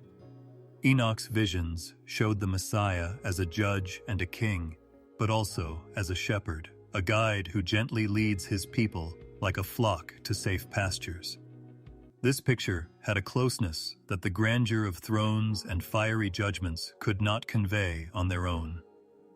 In the silence of those revelations, Enoch saw that the Messiah's power was not just in majesty, but also in care, and not just in authority, but also in love that was close by. The shepherd knows the names of each sheep, keeps an eye on them, and goes ahead to make sure the path is safe. The Messiah, as Enoch described him, also led the good people with a gentleness that made their tired hearts feel better. He didn't see them as a faceless crowd. Instead, he saw them as special people, each one deserving of his attention, and each one remembered. Being a shepherd in ancient times was not an easy job. He stayed awake during the day to protect the flock from predators, and stayed awake at night to avoid the cold winds. The shepherd's job was not only to give food and water, but also to always be on the lookout for any sheep that might stray. Enoch saw the Messiah's love for his people in this picture. The Messiah would never leave the righteous, just like a shepherd would never leave his flock. He wasn't far away, ruling from a high place with no care for their cries. He was close enough to hear them and carry the weak on his shoulders. His guidance was steady, like the staff in the shepherd's hand, giving comfort and direction at the same time. This was how he ruled, strong enough to keep people safe and gentle enough to heal. A lot of people were afraid and didn't know what to do, but the Messiah led them and their fears went away. He became their light when the night was heavy and the world was dark. He took them to higher ground when the valleys got dark. The shepherd's job was to keep the flock together and safe from harm, no matter how dangerous the terrain was. For the righteous, this meant that the Messiah would lead them through the hard times in life. He didn't promise that life would be easy, but he did promise to be there for us when things got hard. He walked in front of them, calling softly and being there to reassure them. This was not a vision of cold authority, but of deep friendship, of a leader who lived with his people and shared their problems. Enoch's vision made it seem like the righteous were weak, like sheep that could easily be scattered. But under the Messiah, they found strength in their weakness. His presence brought them together, bringing peace where there had been confusion and unity where there had been division. The fallen angels wanted to scatter people and lead them into idol, atri, and chaos, but the Messiah as shepherd brought them back together. He took his flock away from the cliffs of death and into the fields of life. Every step he told them to take was a step away from disaster and towards hope. People who wanted to hear the truth could always hear his voice clearly, and it was never harsh or confusing. Those who followed him would not get lost because he knew the way, even when they couldn't see it. There were times when sheep wandered away from the flock, putting themselves in danger. Enoch's writings also showed that good people could fall and lose their footing in a world full of temptations, but the Messiah's shepherding was marked by a constant pursuit. He didn't leave the one who strayed behind. Instead, he went out to find them and bring them back to safety. His love wasn't happy with 99 people. One was still missing. He thought that each soul was worth an immeasurable amount. The staff that corrected also lifted up those who had strayed into the shadows. This picture of the Messiah showed that his devotion was more than just a king's duty. It showed that he had a shepherd's heart that was willing to seek, save, and restore. The shepherd also took care of feeding the animals. Enoch's visions showed streams of living water and fields full of light, where good people could find peace and happiness. These were not just physical things, they were also spiritual things, like peace, wisdom, and eternal life. As shepherd, the Messiah's job was to give his people the truth, keep them strong with righteousness, and refresh them with the waters that flowed from God's throne. The righteous relied on him for their lives and food, just like sheep rely on the shepherd to show them where to find food and water. He was their protector and their provider, the source of all their blessings. The shepherd's world was also always full of the dangers of predators. Wolves and lions wanted to attack the flock, just like evil forces wanted to eat the souls of men. Enoch's visions showed that the Messiah was also a fierce shepherd when it came to protecting his own. His rod was not only for comfort, but also for protection, hitting people who wanted to hurt his people. The rod was a sign of safety for the flock and a weapon of fear for their enemies. His care was complete in this duality, gentle for the flock and scary for the predators. His vigilance ensured that no harm could befall the righteous, except that which was sanctioned for their fortification. Even when they were going through hard times, his hand was still on them, guiding and protecting them with perfect wisdom. The picture of the shepherd also talked about giving up something.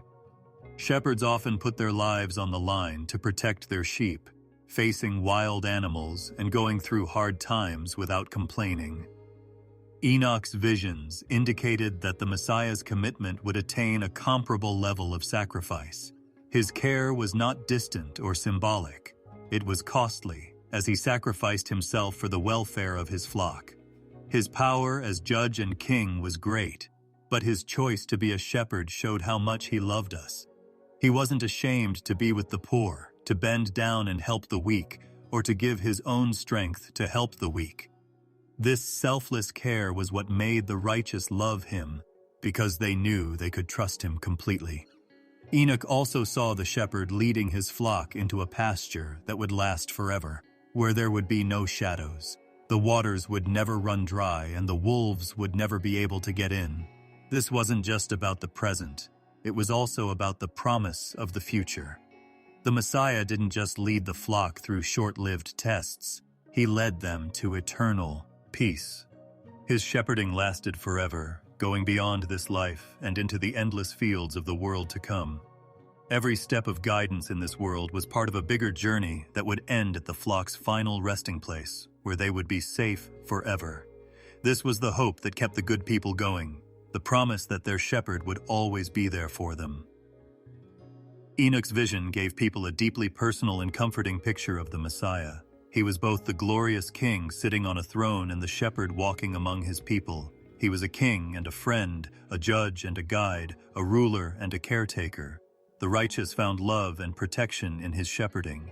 They got help for their lost feet and peace for their tired souls. Most importantly, they found a leader who wasn't distant but close, and who cared deeply about their lives. This was the shepherd of Enoch's visions, the Messiah who knew his flock, took care of them, and promised that none of them would ever be lost. Enoch's visions weren't just about the struggles of the present or the fights between light and darkness. They also showed a world that had not yet been seen, one that would be remade under the rule of the Messiah. It wasn't a vague dream. It was a clear promise that a kingdom of peace would rise when the Messiah became the eternal ruler. Justice, truth, and unbreakable peace, not conquest or the strength of armies, were what made this kingdom strong. The prophets of old wanted a world like this, where swords would be turned into plowshares, violence would end, and everyone would be safe under the shade of righteousness.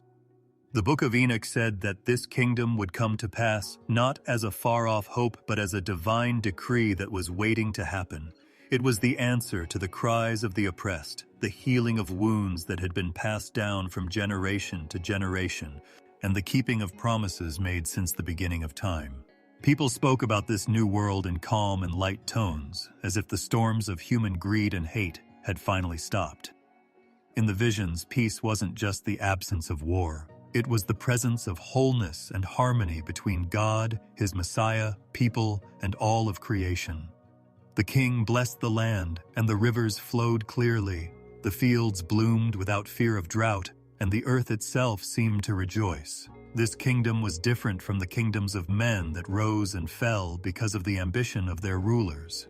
It was always there, unaffected by time.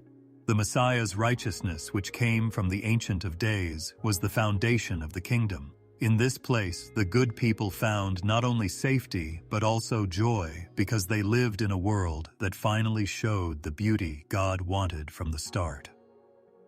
The kingdom of peace had the ability to fix what was broken. Enoch lived in a world full of crime, violence, and rebellion, where fallen angels had led people astray and cries of injustice rose day and night. But in the new kingdom, every wound would be healed, every wrong would be righted, and every tear would be wiped away. People who had been hurt would be healed, and people who had been faithful through hard times would be given joy that would never go away.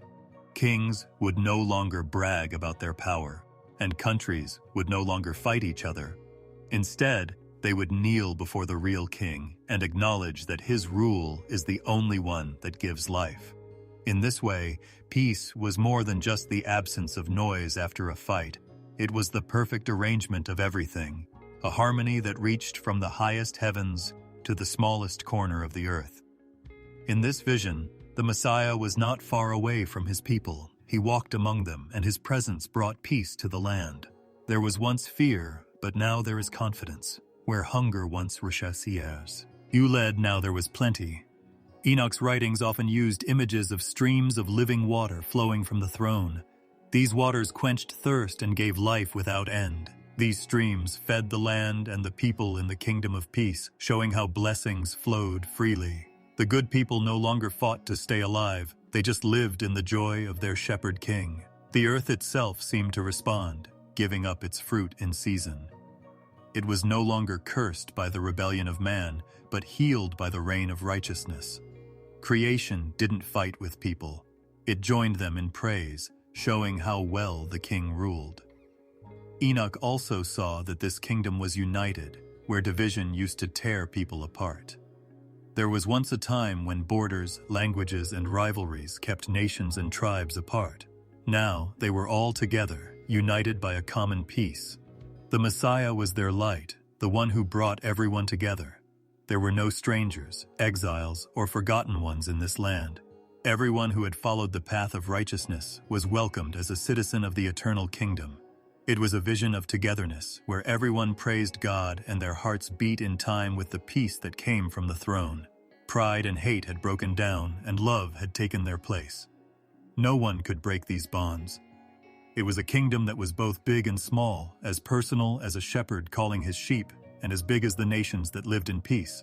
This peace went beyond people and into the very fabric of existence. Enoch's world was often chaotic, with storms, famine, and destruction happening all the time.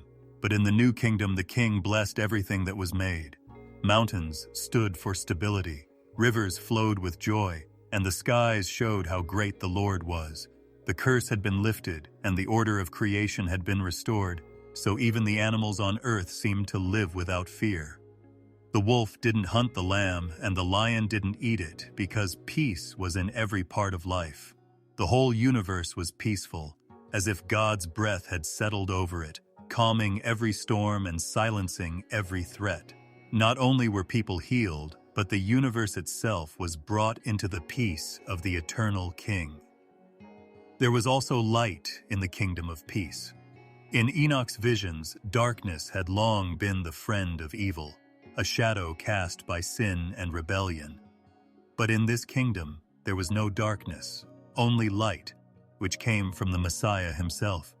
It wasn't the sun or the moon, it was a glory that never faded, a light that didn't burn or blind but gave life to everyone who lived in its glow. The good people walked in this light like they would walk down a safe and well-known path, never afraid of falling at night. The light brought them happiness, clarity, and freedom. It got rid of all doubts and fears. It was a light that showed the truth and a light that made things better. Living in the kingdom of peace meant living in an endless day with the Messiah as the light. People who heard about this kingdom for the first time were filled with hope because of the promise it held. People who were tired of corruption, wanted to be free, and wanted justice heard Enoch's words. For them, the idea of a world at peace was not only comforting, but also gave them the strength to keep going. It reminded them that the brokenness of the present was not the end. The rulers of men and the fallen angels couldn't stay in charge forever. There was a kingdom coming, a reign that would never end, and peace that would last forever. This hope gave their faith a purpose and their obedience a reason to be brave. It wasn't just a vague idea, it was a promise made by the Ancient of Days that was set in stone. This kingdom would come after the reign of evil, just like dawn comes after night. It would bring healing that could not be undone. The most important thing about Enoch's visions was that this peace would last forever. This peace was forever, unlike human treaties that fall apart and earthly kingdoms that fall apart. It wasn't based on the will of men or the strength of armies. It was based on the character of the Messiah himself. Peace would last as long as he was king. The kingdom would last as long as he did. It was a peace that would last forever, with no fear of it being broken or fading away. To live in such a world was to be free from the cycle of rise and fall, and to know that harmony would never end. This permanence made the kingdom not only desirable but also certain, because its foundation was in heaven, where corruption could not reach it. Enoch's vision of the kingdom of peace was like a song that went through time and reminded everyone who heard it that the world did not end in chaos or destruction. It came to an end with the Messiah's reign, which brought with it a world that had been reborn. The good people found peace in this kingdom, creation found healing, and people found their true home. The peace that was talked about was not weak or temporary. It was strong and lasting. It was the answer to prayers said in tears, the realization of promises made since the beginning of time, and the fulfillment of the deepest longings of the human heart. To picture this world was to enter a place of peace and glory, where the Messiah was both king and shepherd, and where every soul lived in the light of eternal peace. Death was always the enemy that scared everyone the most. It was the one thing that no man could fight off and no kingdom could defeat. From the very beginning, people have lived with the threat of death, watching loved ones fade away and seeing even the strongest warriors brought low by its power. Kings built monuments to show it who was boss, and magicians looked for secret knowledge to outsmart it, but no one could get away from it. But in Enoch's visions, a different reality came to light. There was one who would not give in to death, one who would face it head-on and win. This was the Messiah, the one chosen by God to rule heaven and earth. He had the power of the Ancient of Days in him. His rule was not limited by time, and death could not end it. He was meant to beat death and break the chains that kept people in fear. When Enoch wrote about this power, he sounded sure of it. He talked about the Son of Man, who was sitting on his throne of glory and ruled over both the living and the dead. Death, which used to look like an unmovable wall, was shown to be weak in front of the Messiah. The grave lost its power when he was there, and the underworld shook.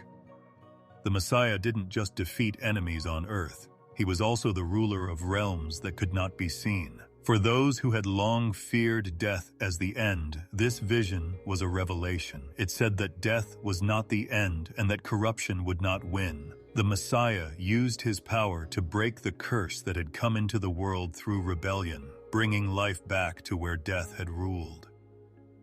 The Messiah's power was not only to avoid death, but also to change it. Death was shown in the visions as a shadow, a short stop on the way to something else, not a permanent prison. People who were good would no longer be afraid of its coming, because the Messiah's victory had changed what it meant. The grave was no longer a pleiadem, ace of silence and despair.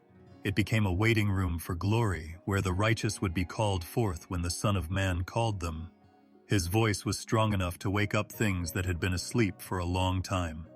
The pictures showed graves opening, dust coming back to life, and names that had been forgotten coming back to life. Death's power had once silenced everything, but now the Messiah's word spoke louder, bringing light out of the darkness.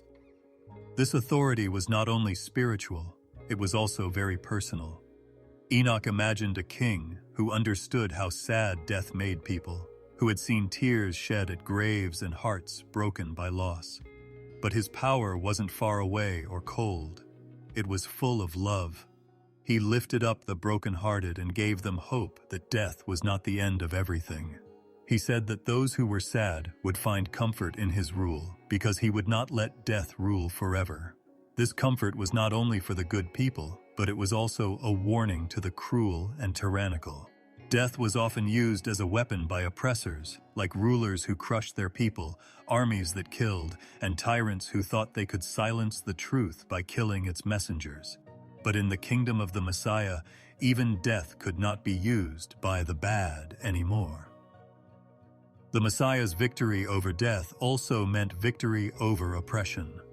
Those who had ruled through violence and bloodshed learnt that their power was only temporary. They could kill bodies, but they couldn't kill souls.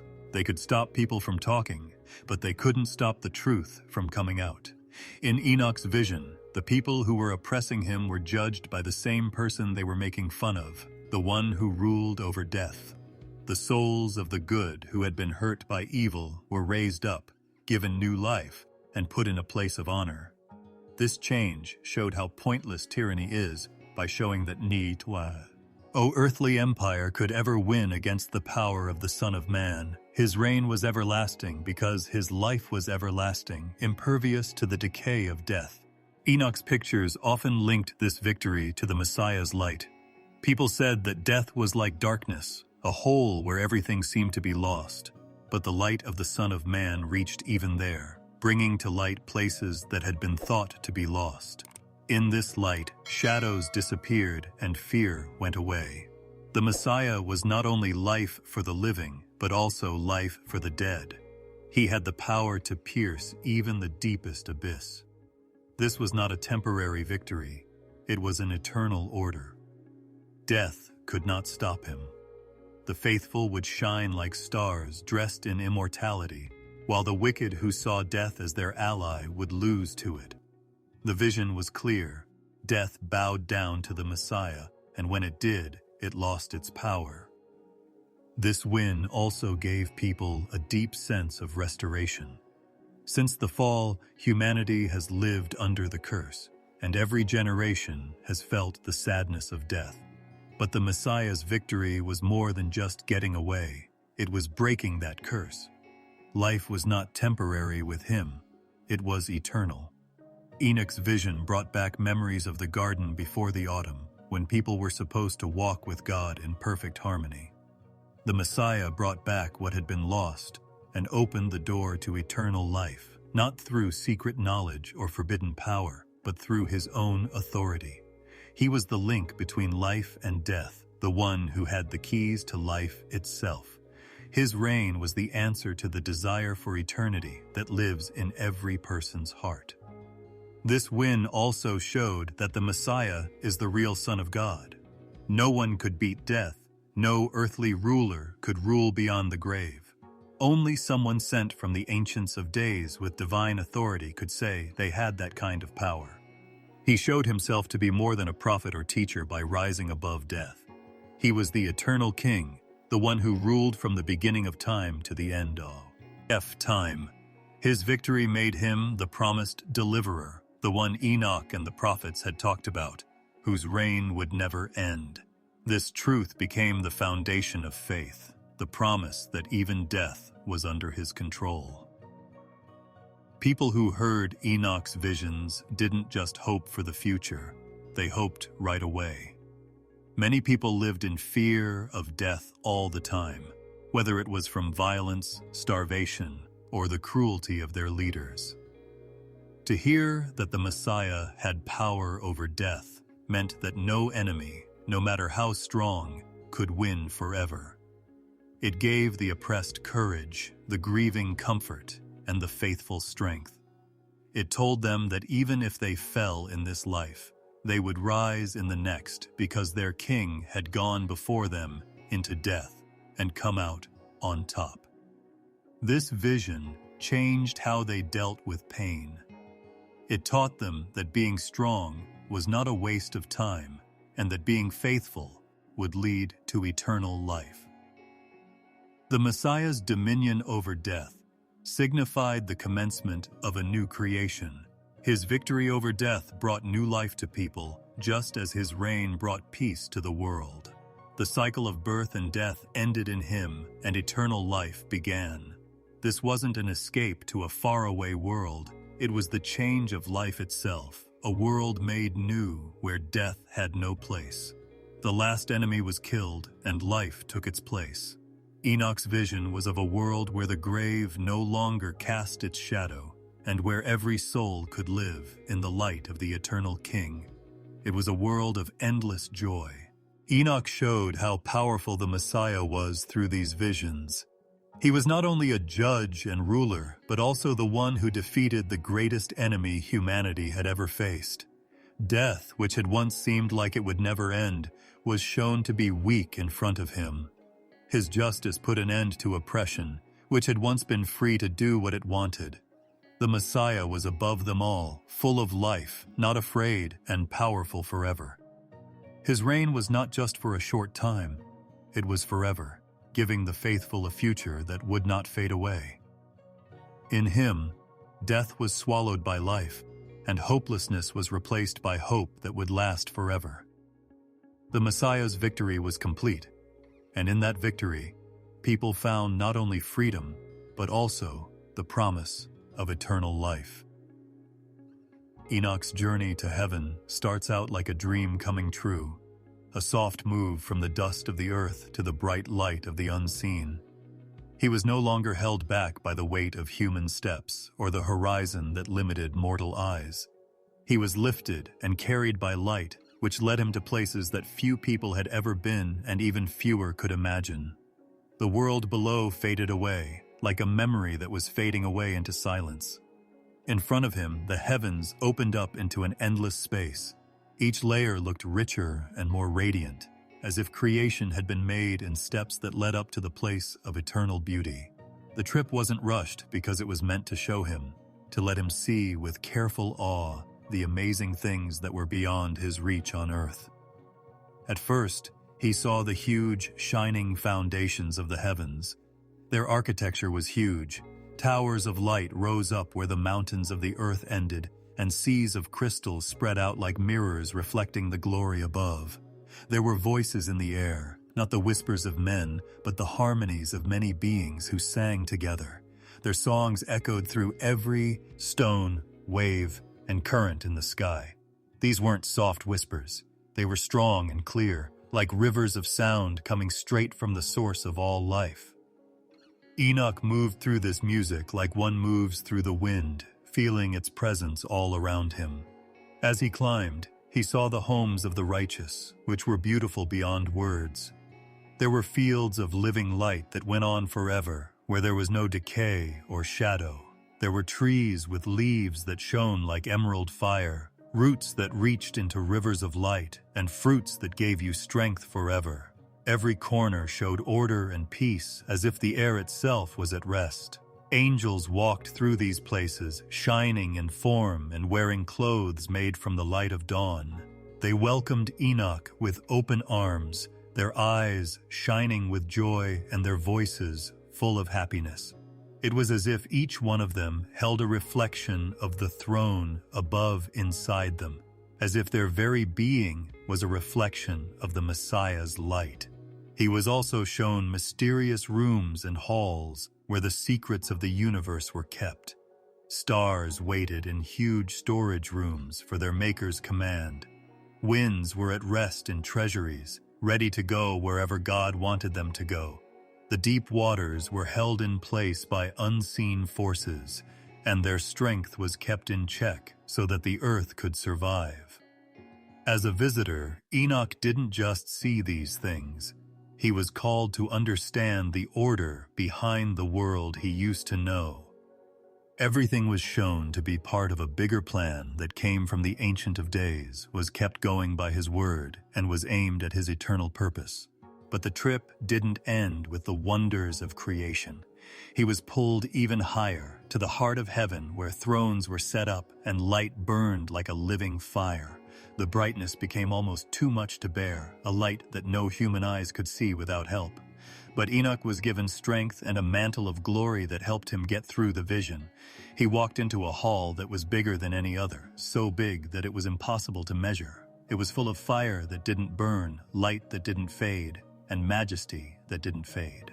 The Ancient of Days sat here.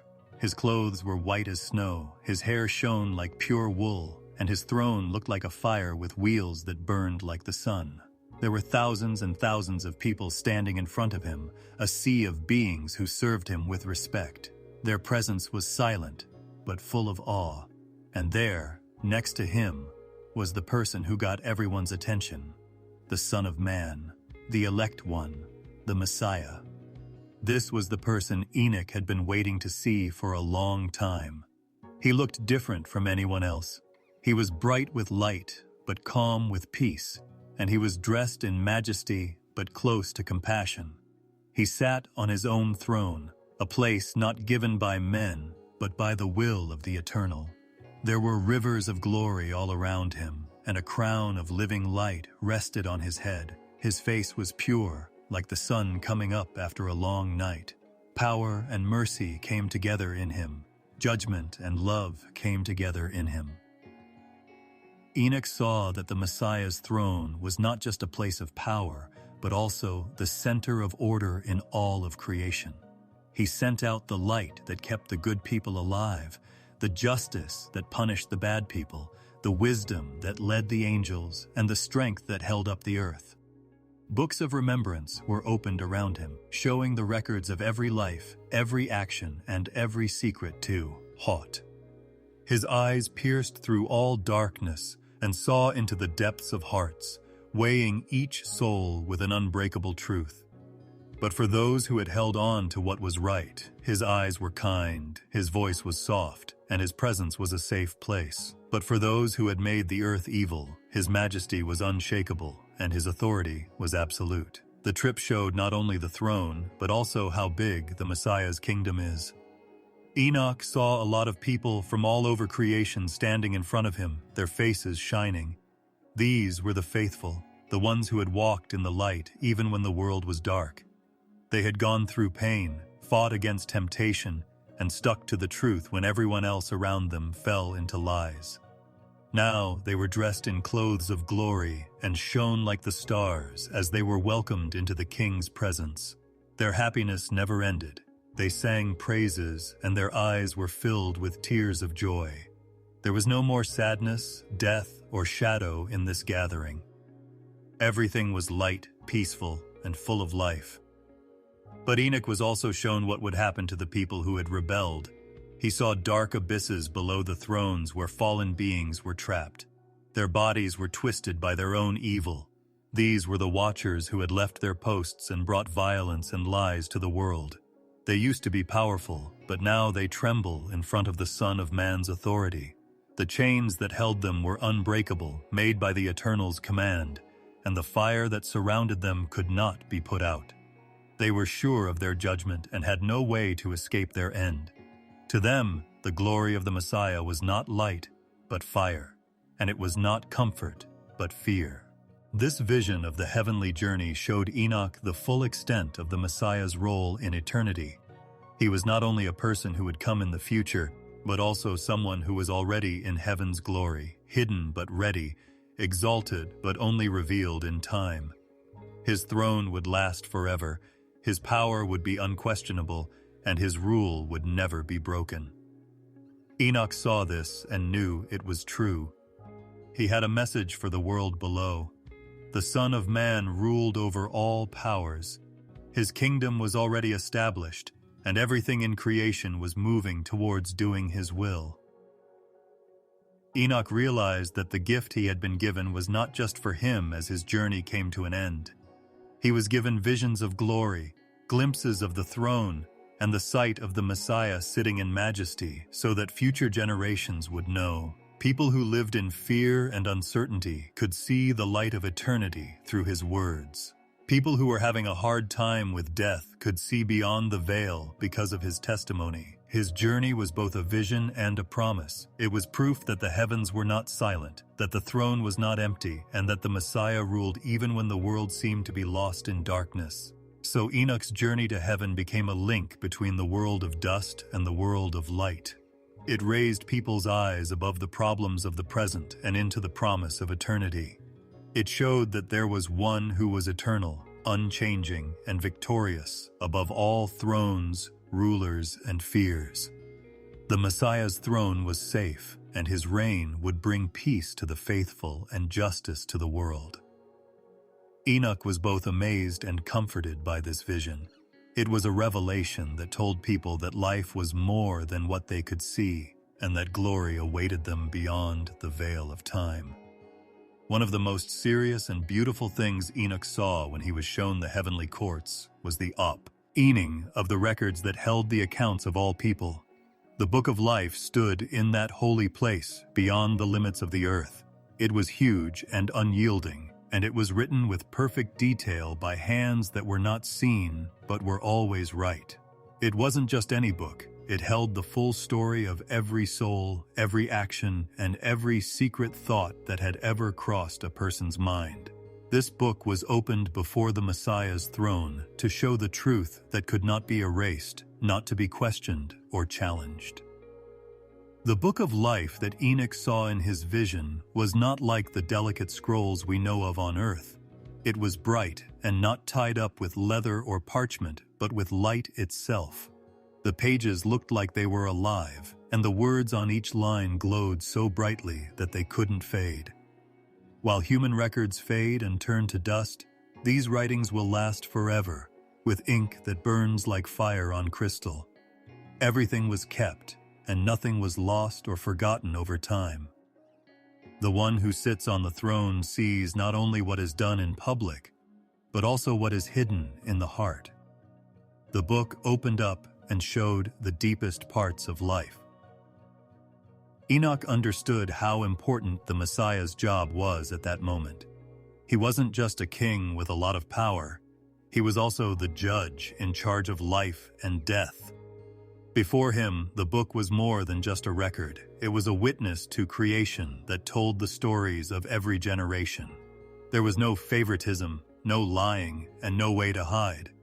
The righteous stood with their names written in light, their good deeds remembered as seeds of goodness, and their faith written down as proof for all time. But the wicked had to face the proof of their rebellion. Their pages were full of lies and corruption, and every word reminded them of the life they had chosen that wasn't true. The beginning of the book made me feel both scared and hopeful. It was a moment of vindication for those who had lived in obedience. The world didn't see their sacrifices, but they were written in lines of brilliance. The eternal script kept track of everything, from their silent tears to their whispered prayers to their kind acts when no one was looking. Nothing was thrown away or forgotten. That book kept each act of faith safe, like a jewel in the light. To them, the Messiah's look was not one of judgment but of welcome, and his voice was not one of condemnation but of blessing. The names were clear, unshakable, and eternal, and the book said that they were heirs to the kingdom that had been prepared from the beginning of time. The book, on the other hand, showed the rebellious what they had hoped would stay hidden. The light showed every act of cruelty, every lie told, every injustice done, and every refusal of mercy.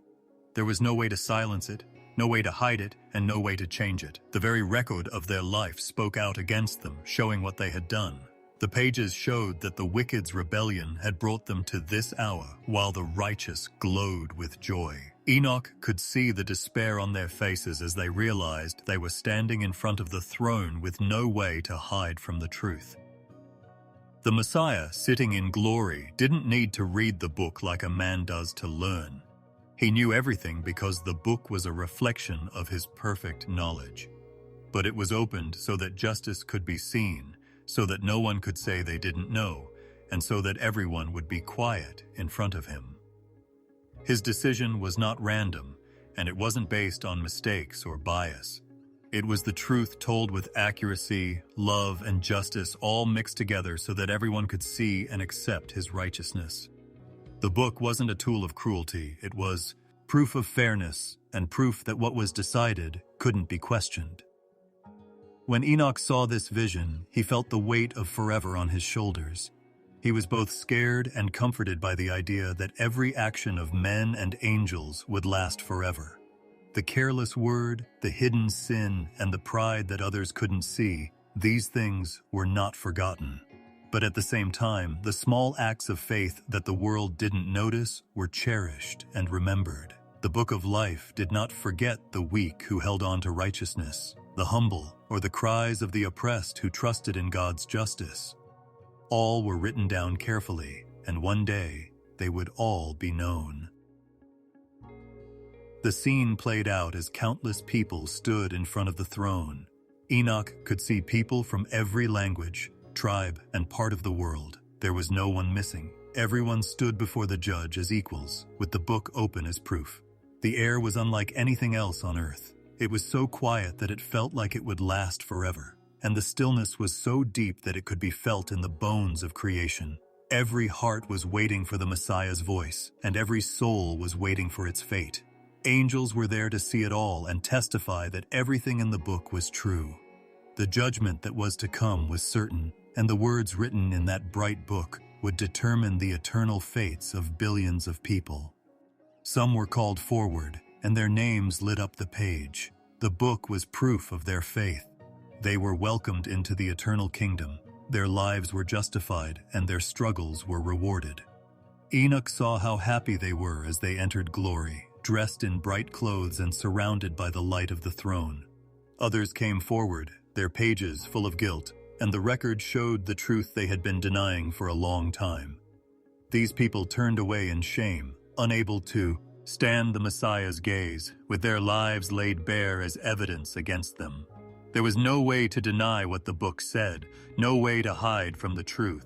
Enoch understood the deep meaning of the Book of Life in the middle of this serious revelation. It was not only a record of actions, but also a permanent record of those who belonged to the Messiah. Having your name written in its pages meant that you belonged to him, that you were marked as his own, and that you would live forever. Those who were not in its pages were thrown away, their fate outside the light, and their eternity cut off from the source of life. The book was not just a record of the past, it was also a promise for the future, a line between life and death, and a line between glory and despair. Enoch's vision of the Book of Life was both a warning and a promise. It said that one day everything would be known and the truth would be clear to everyone. It told the proud that their power couldn't protect them from the record of what they did. It told the faithful that their faith, hope, and endurance would not be in vain. The Messiah would sit in glory and see everything, judge everything, and give everyone what they deserved, and no one could deny it. So when Enoch came back from that vision, the picture of the Book of Life burned inside him. He knew that every breath mattered, every choice echoed into eternity, and every action was written down in front of the throne. The heavens were close and judgment was clear. Everything was moving towards the day when the book would be opened, the Messiah would speak, and everyone would stand before the eternal judge with nothing but the truth revealed. Enoch's visions take us to a place where time bends and the line between heaven and earth gets thinner. In those visions, the Messiah is more than just a ruler or judge. He is the living vessel through which God's hidden wisdom flows into the world. Since the beginning of time, the divine mind has kept secrets that neither angels nor people can see. The prophet saw bits and pieces of what was to come, but the full depth of that wisdom was in the hands of the one who was with God before everything else was made. You can't find this kind of wisdom in books or earthly philosophies. It is not the wisdom of wise people or the maths of scholars. God's heart holds the truth, which can only be seen through the one he anointed. Enoch looked into the heavenly courts and saw that these mysteries take shape in the Messiah, not as abstract ideas, but as living light that changes souls and worlds.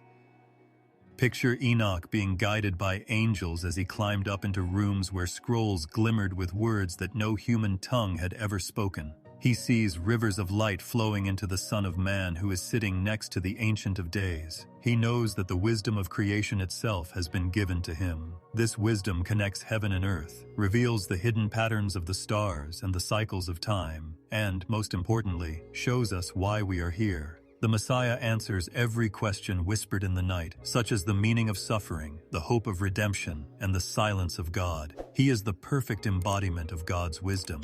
Enoch understands that what people have been looking for in bits and pieces through rituals, myths, and wandering philosophies has always pointed to this one source. God doesn't want to keep this wisdom hidden. The world is too proud and rebellious to see it. Fallen angels sought power, aspiring to exploit the laws of creation for their own supremacy. They taught wrong kinds of knowledge, turning heavenly gifts into weapons and idols. But they could never get to the wisdom that the Messiah had. That wisdom isn't a way to control people. It's a way to change them. It is not about mastering creation, but being at peace with the Creator. Enoch sees that fallen angels spread lies, but the Messiah would open the real book of wisdom and give wisdom to those who humbled themselves and followed the right path. This wisdom has been hidden since the beginning of time, but it will be fully revealed at the right time through the life and reign of the Messiah. Think about how this knowledge is different from knowledge on earth. People often only understand parts of things. Science tells us how things work, but not why. History tells us what happened, but has trouble figuring out what it all means. And philosophy makes guesses, but rarely finds answers. But in the Messiah, these pieces come together to make a whole. The mysteries of creation are not just facts, they are living truths that come from His very being.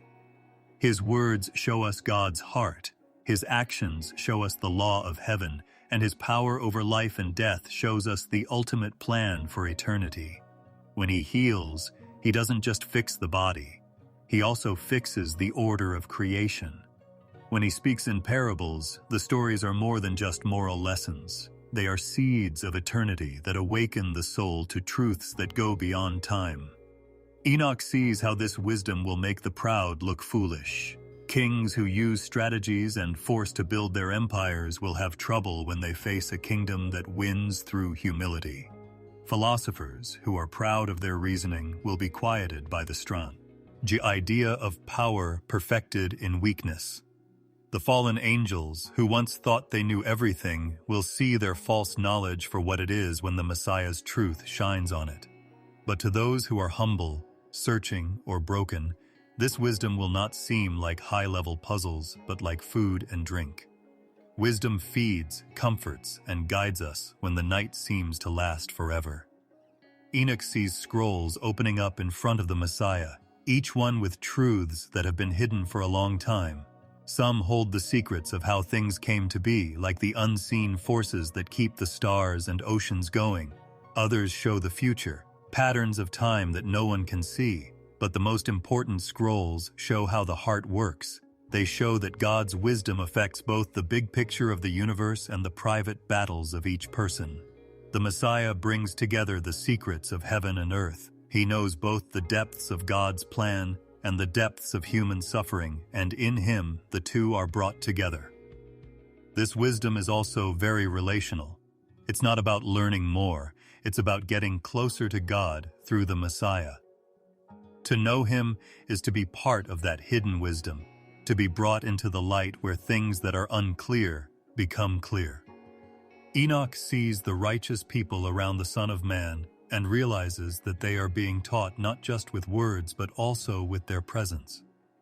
The wisdom that comes from him lights up their hearts, calms their questions, and changes their lives. It's as if each soul is a mirror that shows a part of that eternal light so that people from all over the world can see it and be drawn to it. The world that has fallen resists this kind of wisdom because it goes against human pride. Men look for wisdom as they try to get rich, powerful, and famous, thinking that having power will make them happy. But real wisdom, which is hidden in the Messiah, starts with giving up. It necessitates the recognition that life is not sustained by ambition, but by the one who was concealed with God before the inception. This is why Enoch's vision is both a promise and a warning. It promises those who want the truth and warns those who don't. When the Messiah shows us the full extent of God's wisdom, it will shine like a fire that burns everything in its path. It will be warmth and clarity for the good, but unbearable exposure for the bad. Enoch sees angels bow before this wisdom, knowing that the Messiah holds a truth that they cannot hold.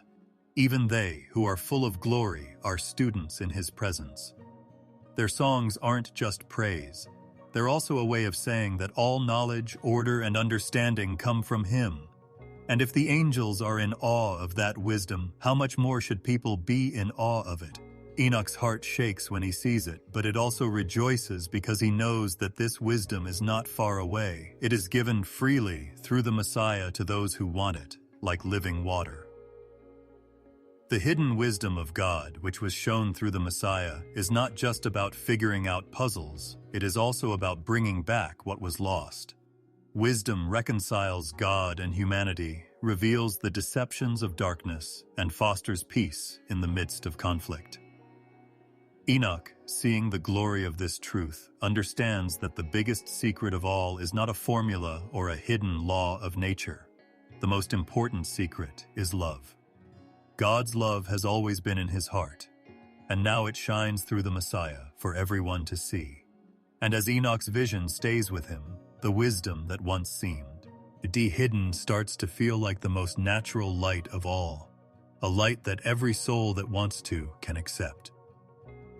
There was one who was perfectly one with the Almighty before the first light ever broke across the void, before stars were put in their places and the seas were given their boundaries. Not a thought that came up later in history, or a sudden plan to fix what had gone wrong. The Messiah had always been with God, hidden but ready from the beginning. Enoch's visions give us a glimpse into this eternal truth. The Messiah shared in the glory of the Ancient of Days before the worlds were created. In that timeless place where creation had not yet begun, the Messiah was the chosen one, the joy of God's heart, the vessel of his wisdom, and the base on which everything would be built.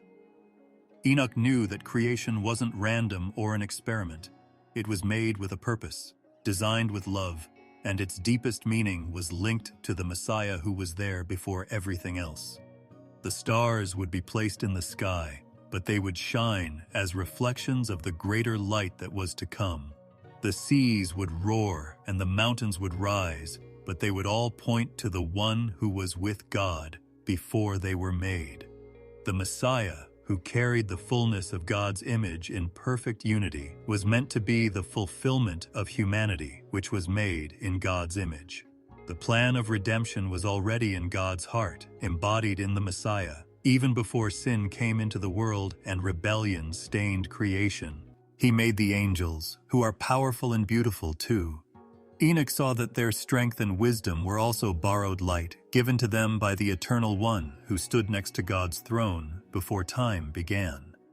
The angels saw his glory, but they didn't fully understand how important he was to the story of creation.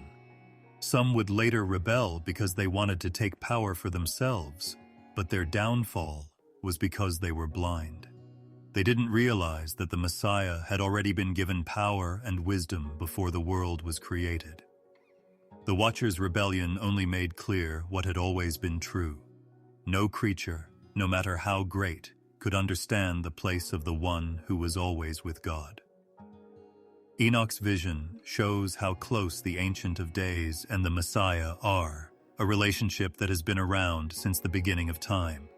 The Messiah is said to be hidden, not because he wasn't there, but because his fullness was saved for the right time in history. Before Adam walked in the garden, before the breath of life entered a human body, the Messiah was with God. His presence was woven into the very fabric of what would be made. This hiddenness wasn't hiding because of secrecy. It was a mystery that was waiting to be revealed at the right time. It was as if God's wisdom and love were hidden in layers of time, waiting for people to be ready to see the one who had always been there. Enoch could see that creation itself pointed back to this eternal truth. The order of the heavens showed how great he was. The cycles of time hinted at how eternal he was, and the unfolding of history echoed how long he had been around. The one who was with God before anything else began was in every river, every star, and every breath of wind. To comprehend creation entailed perceiving beyond its beauty and intricacy into the everlasting connection between the Ancient of Days and his Anointed. Without the Messiah, creation would be like a puzzle that isn't finished or a song that doesn't have a melody. Everything in creation had meaning because he was the one who made everything. In this vision, the Messiah's role before the creation of the world encompasses not only creation, but also redemption. God, who knows the end from the beginning, already had a plan for how to save people from their fall before the first sin was ever committed. The Messiah was chosen to be the Lamb who would stand for all people, whose light would cut through the darkness of rebellion and whose life would bring back what had been lost. This eternal purpose shows that God is never surprised by anything. The story of the world, with all its flaws and problems, was never outside of his plan. The Messiah was always with him, serving as the foundation and fulfillment of all creation. Enoch says that the Messiah is radiant, clothed in glory, and standing before God's throne with authority that was given to him before time began. He didn't earn this power. It was given to him because he shared God's eternal wisdom and will. There may be kings and empires that are strong, but their power is like dust compared to the power of the one who was with God before the world began. The fact that the Messiah existed before creation shows that his rule is not temporary or limited by history. It is eternal. His kingdom is not one that men start, but one that men can join. It is a kingdom that has been around since before time began. This vision also shows how deeply God loves us. To create humanity aware of their frailties and the price of their liberty, while simultaneously preparing the Messiah before the world's inception, exemplifies an incomprehensible divine love.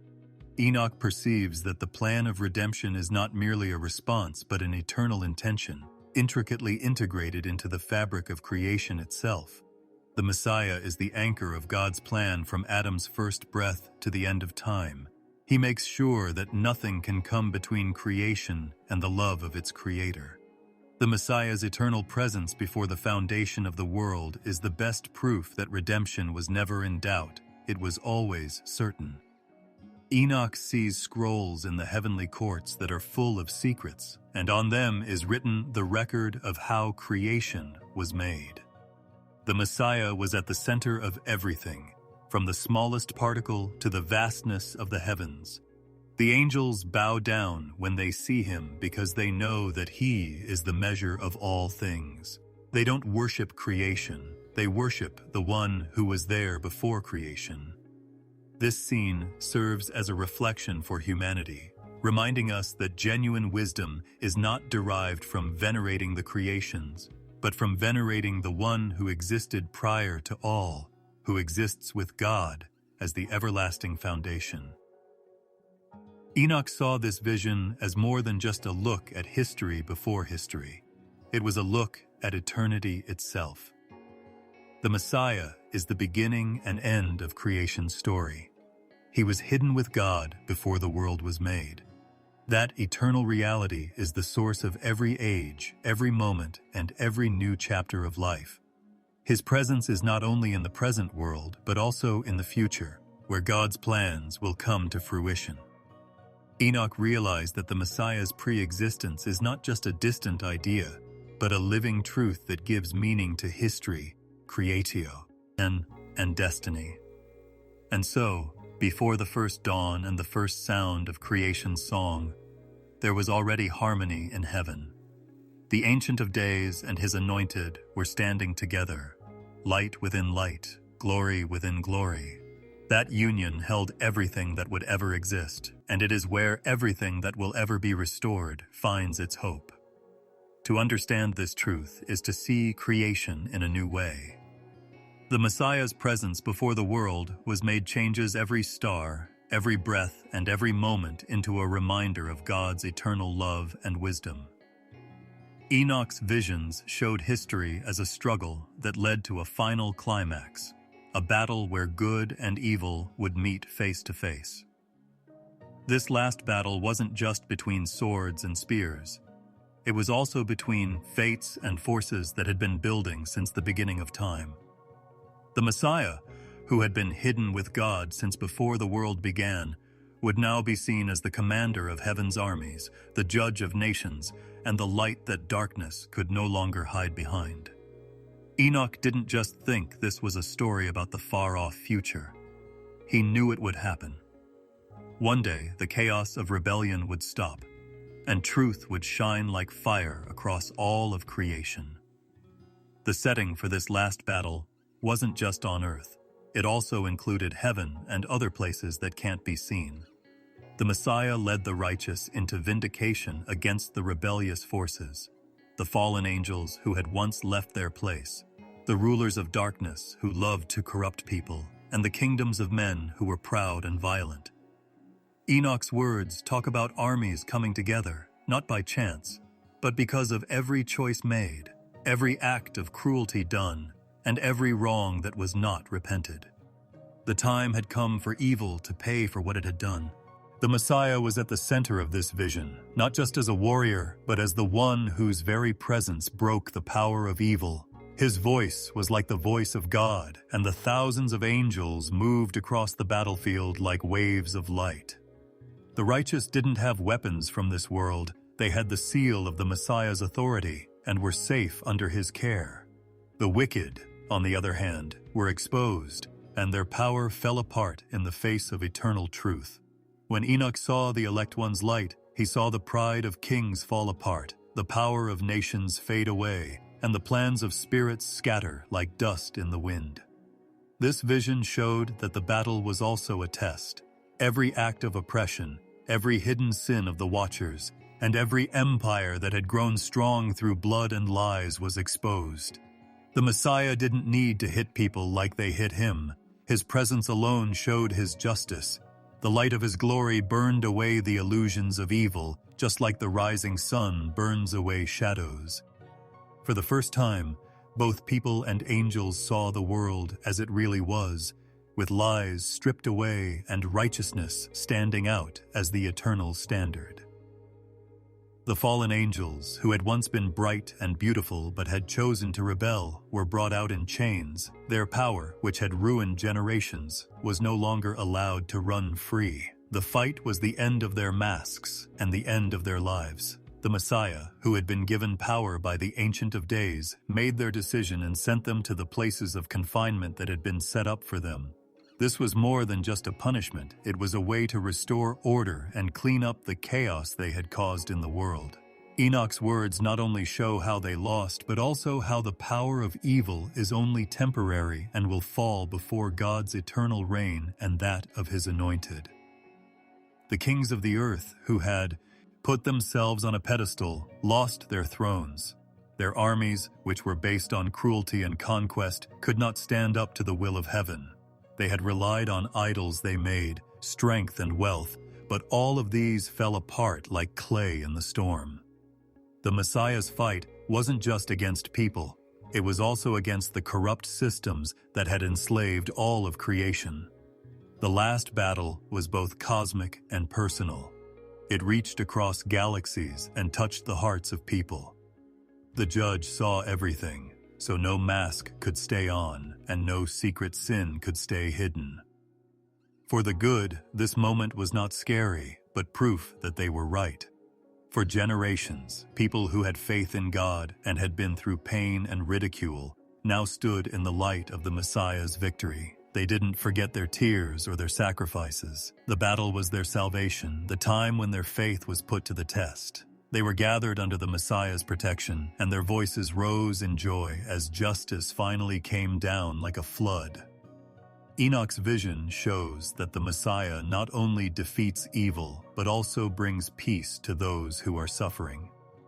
This shows that every act of faith, no matter how small, is remembered in heaven. The clash of this final battle also showed God's hidden wisdom. What seemed to be taking too long wasn't neglect, but patience. It was letting the full extent of the rebellion happen so that justice could be done. When the time came, it was quick and clear, proving that God's timing is always right. The Messiah's victory wasn't just about beating his enemies. It was also about showing the full extent of God's love so that creation would never be enslaved to sin again. Love and justice were not enemies, but friends in the great battle of eternity, standing together in the person of the Messiah. Enoch talks about the fire and light in this battle as if the elements themselves were judging. Creation itself saw its Redeemer as the mountains shook, the seas roared, and the heavens shone with light. The wicked, who used to hide behind power and fear, now had nowhere to go. The earth and sky both showed that the Messiah was in charge. The righteous, on the other hand, felt safe in this fire. It was a cleansing flame that gave them back their dignity and freed them from years of oppression. The last battle was not only the end of evil, but also the start of a new, pure creation. The angels also had a part to play in this vision. They were no longer just guardians or messengers. They were now part of the restoration of order, following the Messiah's orders quickly and accurately. Their wings shone with glory, their voices rang out with praise, and they sealed the fate of rebellion with the Messiah. But even though they were strong, they pointed to the one who led them, admitting that their victory was not theirs, but came from the chosen one's authority. Enoch's vision shows a peaceful heaven, where all beings and powers come together under the Messiah's rule, their voices blending into one song of victory. For Enoch, this last battle was not just a sign of destruction, it was also a sign of hope. It was a statement that evil, no matter how strong it seems, can't last forever. The fight was going to happen, but so was the Messiah's victory. The bad people would die, the good people would find peace, and the world would go back to the way it was meant to be. In that final battle between wrong and right, the outcome was never in doubt. The Messiah's presence, which was set in place before the world began, made sure that light would always win. And so, as this vision unfolds, the last battle becomes the most important event in all of history, when rebellion ends and a reign of righteousness begins. It is the time when every question is answered, every wrong is weighed, and every tear is counted. Enoch's eyes saw a world shaking, but in that shaking was the beginning of peace. The Messiah stood victorious, not just as a warrior, but also as the eternal shepherd, judge, and redeemer. His victory was not just the end of evil, it was the beginning of a kingdom that would last forever, where truth and justice would always be in charge. The Messiah's eternal light was already there before the first sunrise painted the skies and before anything was made. It wasn't a light that was tied to a candle flame or the sun's daily cycle, and it wasn't a glow that time could dim. It was the eternal light of the one who was hidden with God. It was a light that couldn't be touched by decay, shadows, or death. In his visions of heaven, Enoch saw this light as the very essence of hope. It was a light that would never flicker or fade, and it held the promise that darkness would not last forever. His writings talk about a light that stretched from one eternity to the next, promising that the Messiah's light was not something that would start one day and end the next, but something that was always there and would never stop. For Enoch, this light was not only a vision of spiritual greatness, but it also showed him what the Messiah was like. He was known as the Chosen One, the Son of Man, the Elect One, and the Righteous One, but the thread of his light ran through all of these names. It was a light that didn't just belong to him. It was a light that flowed into the hearts of everyone who turned to him. Enoch talks about how the good people would walk in this light, getting help when everything was confusing, and how countries that were lost in the dark of pride and ignorance would see clearly in its light. The everlasting light was more than just a source of comfort. It was a guide that showed the way to the truth. Enoch's pictures make it seem like the Messiah's light was different from the light of stars or the heat of fire. Stars eventually fade, and fire eventually burns out what fuels it. But the Messiah's light didn't need anything outside of itself to shine. It came from his being, from his eternal union with God, which could never change or run out. When Enoch talks about this light, he makes it clear that it is a part of life itself. People who stay in the light are alive in ways that go beyond the body. They are kept alive, made stronger, and given a peace that darkness can never take away. For the righteous, this eternal light is like air for the soul, a steady flame that keeps them from getting lost in the cold shadows of despair. The everlasting nature of this light also had a lot of meaning for people who had to go through hard times.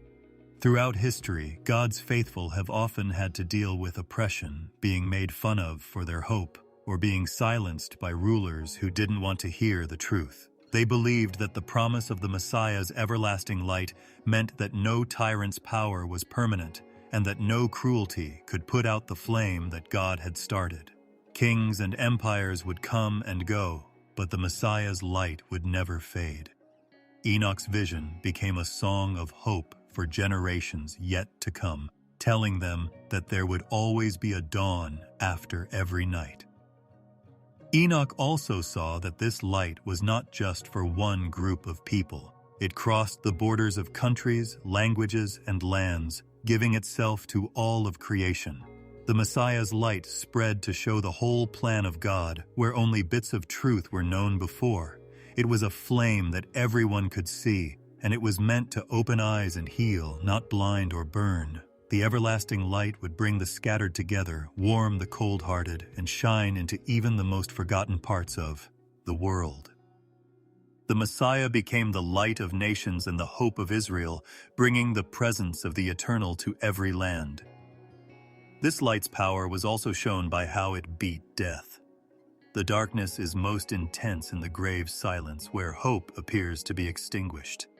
But the Messiah's light reached even there, shining into areas that people thought were beyond saving.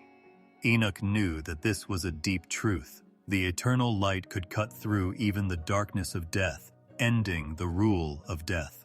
Death lost its hold in the Messiah because light and life were stronger than death. This is why Enoch's visions often show the wicked shaking in front of this light, because nothing hidden, no shadow or corruption could stand up to it. It was also a holy light. This light showed things as they really were, unlike the dim glow of human wisdom or the flickering lamps of idols. Hypocrisy couldn't hide, lies couldn't last, and illusions melted away in its presence.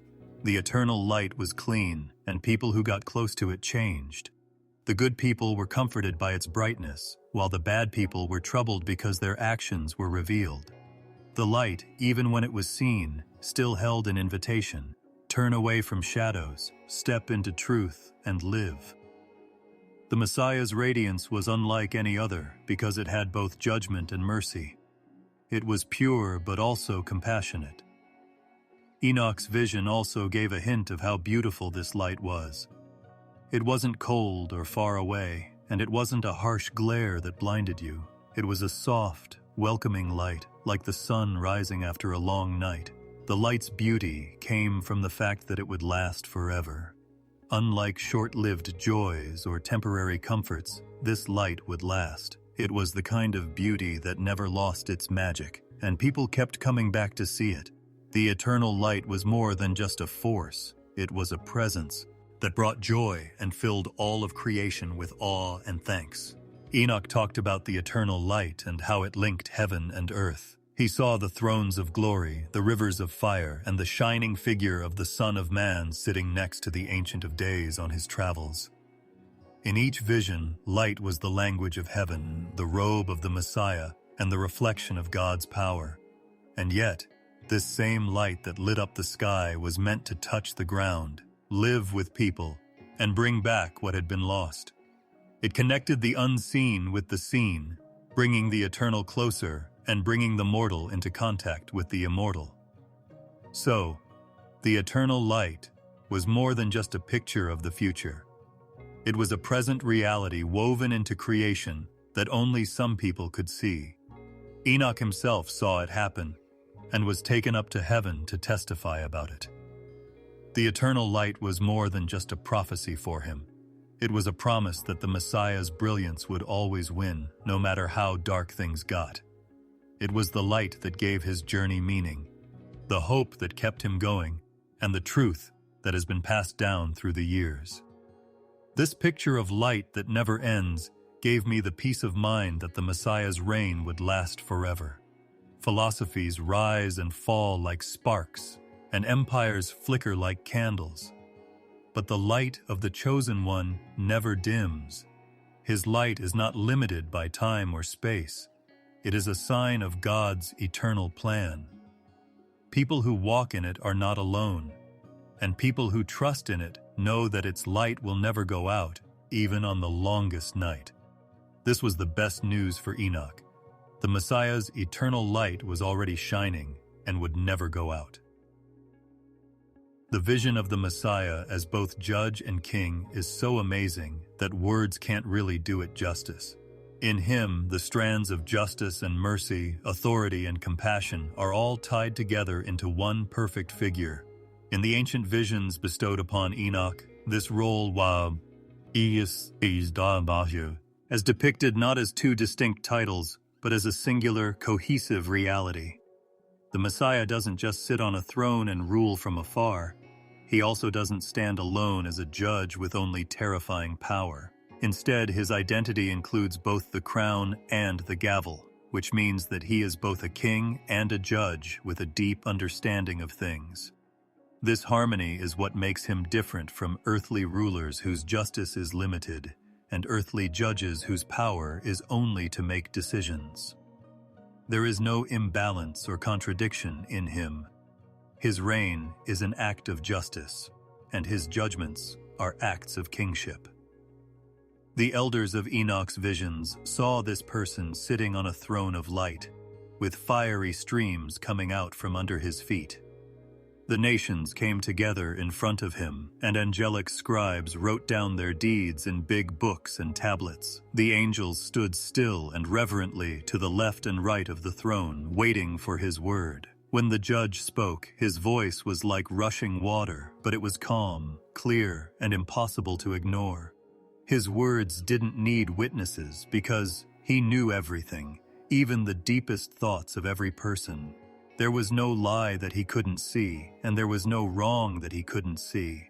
But unlike the courts of men, where fear often wins out over fairness, his judgment was always fair and never influenced by money or power.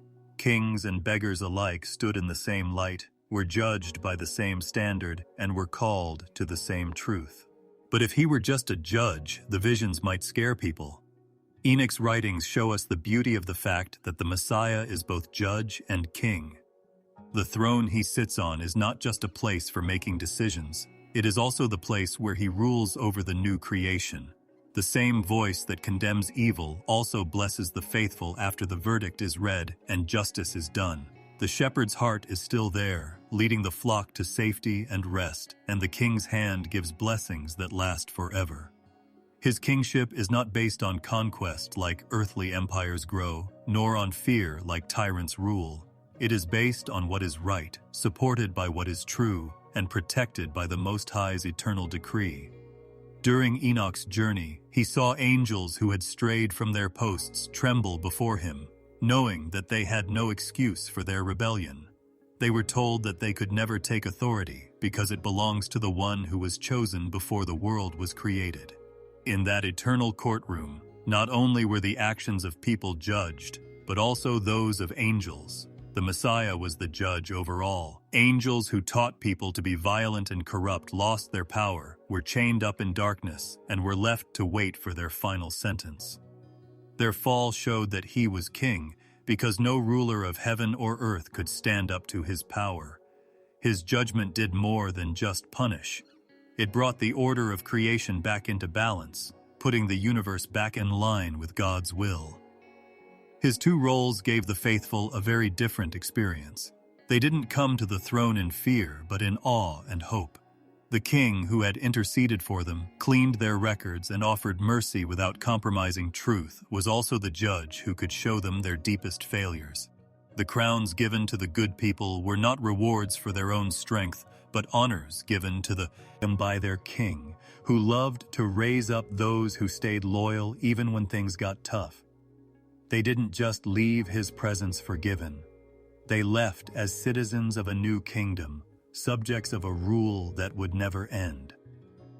When you think about the weapons and symbols of his power, the images of king and judge become even more mixed. In Enoch's vision, he was given a scepter of righteousness, which showed that his orders were not random, but based on truth. His crown was not just a piece of gold jewelry, it was full of living light, which stood for wisdom that shines on everyone. The scales of judgment were next to him, not as cold tools, but as proof that every action, word, and hidden thought would be put in its proper place in the order of eternity. He held justice in one hand and peace in the other, and he did both at the same time without any problems.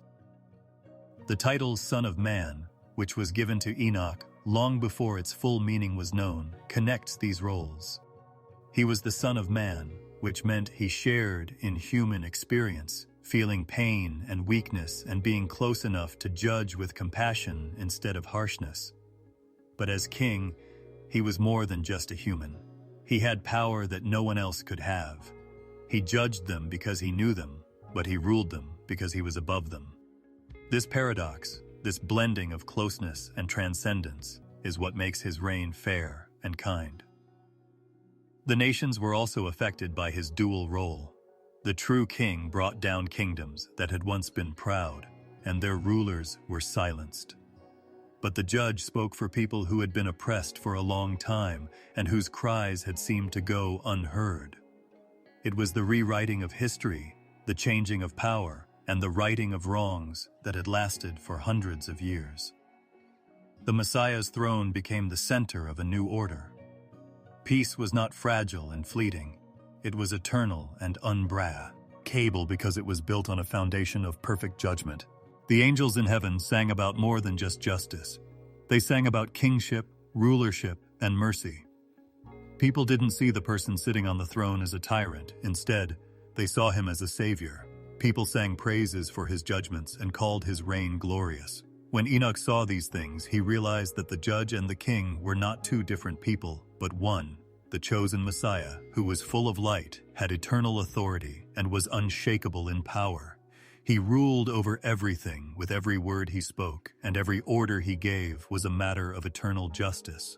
The hope of creation was that the same throne that judged evil would also be the throne from which blessing and peace would flow forever. Enoch saw the Messiah not only as a powerful, just, and majestic figure, but also as a figure of great mercy and compassion. There was also the warmth of mercy that reached down to the hearts of the faithful in the middle of the bright throne, which was surrounded by fiery streams and angels.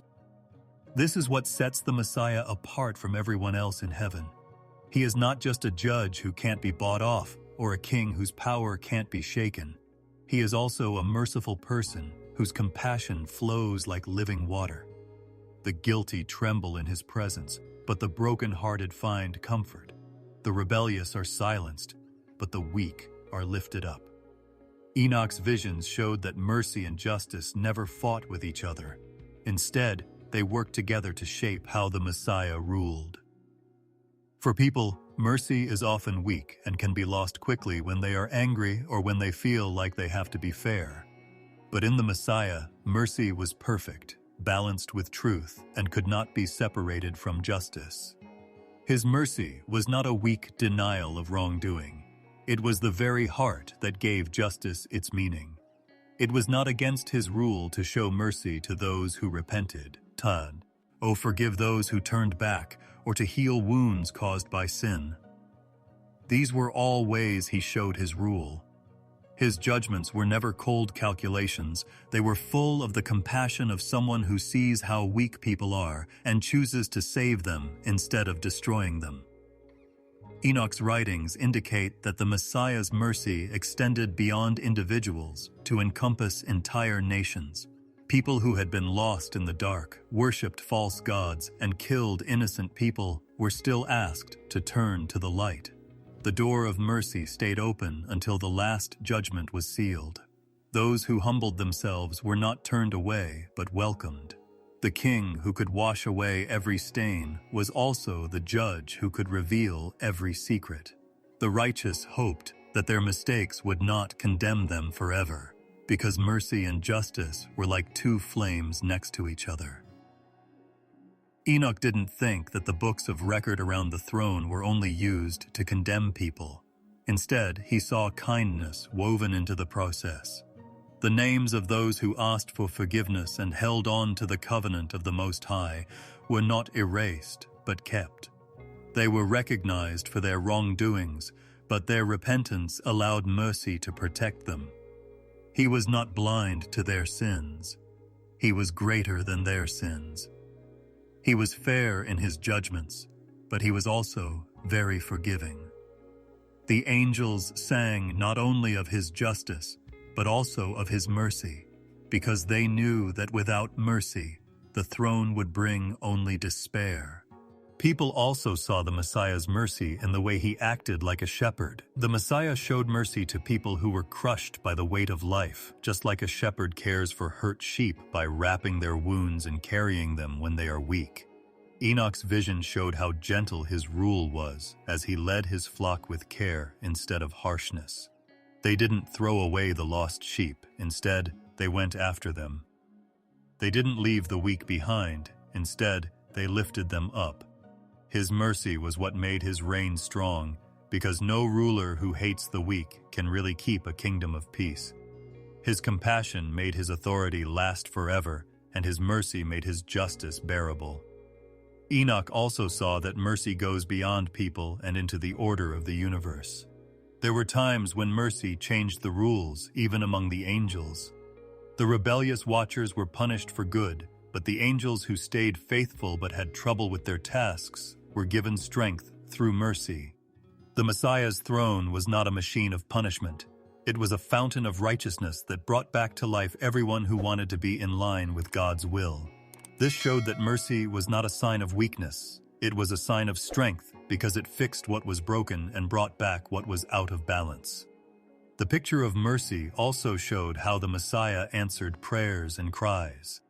The voices of the oppressed, the suffering, and the forgotten were not lost in the noise of history.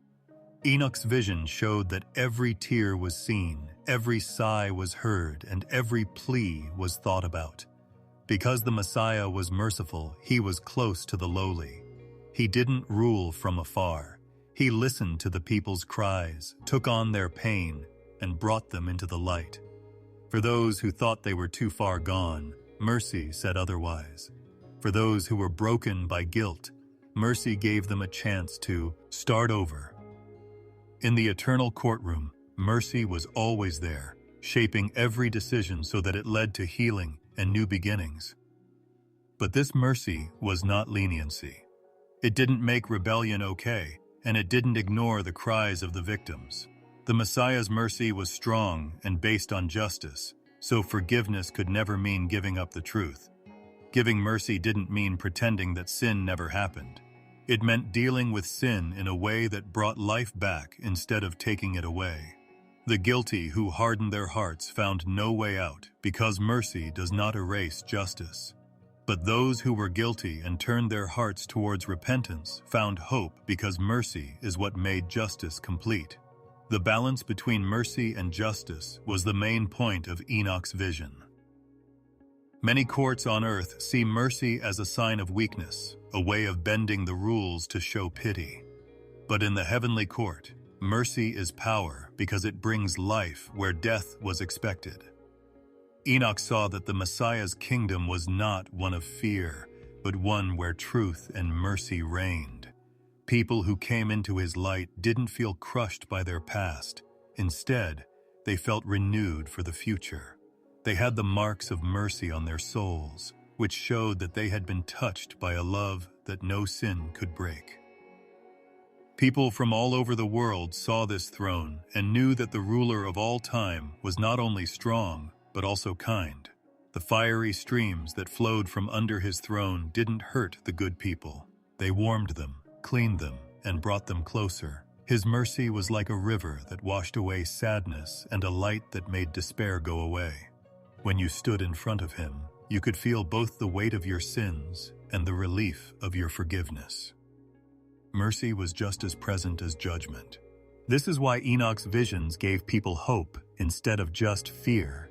If the Messiah were only a judge, creation might be scared and not find comfort.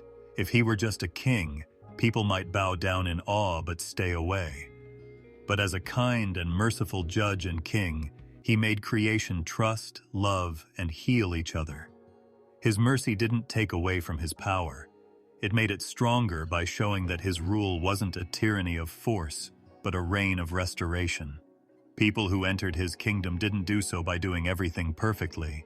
Instead, they did so by accepting his mercy, which was as wide as eternity itself. Enoch's visions took him past the limits of human history, past the wars between nations and the judgments on angels, to a horizon that sparkled with the promise of a new creation. He realized that the Messiah's job wasn't just to rule over people or judge what they did. It also included the whole universe. In those visions, creation, which had once been weighed down by sin, was going to be made new.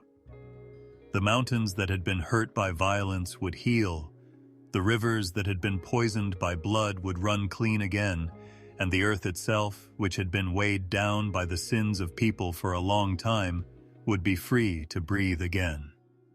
This restoration not only fixed what had been lost, but it also changed it into something more beautiful than it had been before. There was a promise that the broken world would be made whole, that life would come back from death, and that all of creation would once again show the glory of the Most High. The Book of Enoch says that disobedience brought corruption into the world, not just by people, but also by angels who rebelled. The Watchers brought with them knowledge that was not allowed, and their children caused violence all over the world, which led to the Great Flood. Even after the flood, people kept rebelling, making the earth a place of injustice. Enoch's vision made it clear that these sins had left marks on creation itself. Fields produced thorns alongside wheat. Forests resonated with violence rather than tranquilly, and even the skies were obscured by the burden of insurrection. But Enoch also knew that the Messiah's coming was not just to judge, but also to make things new. Through him, creation would be made pure again, free from the corruption that had held it back for so long. The picture of this restoration was painted with bright strokes. Mountains were no longer places of idol worship. Instead, they were symbols of God's power. The trees grew tall and had leaves that never fell off. They also had fruit that never rotted. The waters in the rivers were alive and sparkling, and they flowed steadily and without any dirt. Animals no longer hunted each other, and instead lived in peace, with each one doing its job without fear. The air seemed to be full of life, as if the wind itself was singing. What Enoch said was more than just poetic, it was prophetic. It showed that the Messiah's job was not only to clean hearts, but also to make the stage on which human history had played out new again. Creation itself waited for his touch, and when it came, it turned into something perfect. The restoration also meant that the curses that were spoken in the beginning would be undone. In the past, people had to work hard to get bread, but in the new world it would come easily and without pain. Where once sorrow and death were constant companions, the restored world would know no mourning. In the past, countries fought violently against each other. In the new creation, they would be clothed in peace. Enoch's vision was in line with what prophets had hoped for in the past, that the lion would lie with the lamb, that swords would be turned into plowshares, and that every tear would be wiped off. But here, Enoch saw it not as a far-off dream, but as a reality that would come true when the Messiah came to rule. This restoration was so impressive because it worked with both justice and mercy. The evil people who had used creation for their own gain and shed innocent blood on the ground were taken away. Their power was broken and their memory faded away. The righteous, on the other hand, who had been patient and faithful through their suffering, were given this new creation. They would walk in gardens where their feet never hurt, drink from waters that never dried up, and live in light that never went out. The restoration wasn't just for looks. It was also a reward for being faithful. Creation itself seemed to be happy with the good people and welcomed them as rightful caretakers under the Messiah's care. Enoch's vision also talked about getting rid of death and decay. Creation was not finished as long as death was in charge. Time wore away everything, flowers died, and bodies got weaker. But death would not be a part of the new creation. Life itself would last forever, not just for people, but for all living things. The trees would not rot, the rivers would not dry up, and the stars would not fade. The cycles of decay that defined the old world would be broken, and life would last forever. The Messiah's power over death made sure that nothing could ruin the new creation's perfection. For Enoch, this was not just a vague hope. It was something he could see clearly on his journey to heaven. This vision was all about images of purity. The word pure came up a lot in descriptions of the new earth, like pure rivers, pure light, and pure skies. This purity was not just the lack of sin, it was also the presence of holiness. Creation became a home fit for the Most High and His Messiah. Not only was it restored, but it was also made holy, and the holiness shone from every corner. The stars in the sky shone brighter, not because they were new, but because the corruption that had made them dim had been removed. The ground below no longer groaned in pain. Instead, it sang with freedom. Everything in creation was alive in worship, showing how in tune it was with its Creator. In this new world, people got along better with creation as well. In the new creation, people lived as true stewards, taking care of the earth instead of cutting it down and eating it without thought. The things they did were no longer harmful, they were good. They grew gardens, not out of greed but out of joy, built homes not for war but for community, and walked on the land as caretakers instead of conquerors. Creation was kind to them because the Messiah's reign renewed the bond between people and the natural world. The old wounds of being used and ignored were healed, and a partnership based on respect and blessing took their place. The feeling of eternal light was one of the most powerful parts of this vision. Enoch saw a world where night was no longer scary, and darkness was no longer a sign of fear. The Messiah's light shone on everything, leaving no trace of sin behind. The sun and moon were still in their places, but their light seemed to echo the Messiah's greater glory. It was as if his presence was in everything, so that every stream, leaf, and stone showed that he was king. This was not just a restored creation, it was a changed one that had been raised up to eternal communion with its Creator. The restoration of creation also brought a deep sense of calm. There were no wars, no wrongs, and no cries of pain in the valleys. Instead, the earth was filled with songs of praise. The nations walked together in peace, and even creation itself let out a sigh of relief. This peace wasn't weak and easy to break. It was permanent because it came from the throne of the Messiah. His rule made sure that the old way of fighting would never come back. In the new creation, there, were no memories of rebellion, no scars from betrayal, and no signs of corruption that still existed. Everything was new, complete, and everlasting. This vision of restoration gave hope to everyone who was hurting in the broken world. Enoch's vision of the new creation was a promise that pain would not have the last word for those who had lived in a world of decay, where sorrow seemed endless and corruption seemed to win.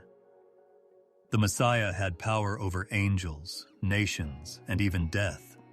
He also had the power to make everything new. It wasn't a dream that he would be restored, it was his fate. Creation, which started out beautiful but was ruined by sin, would be made new in glory and never fall again.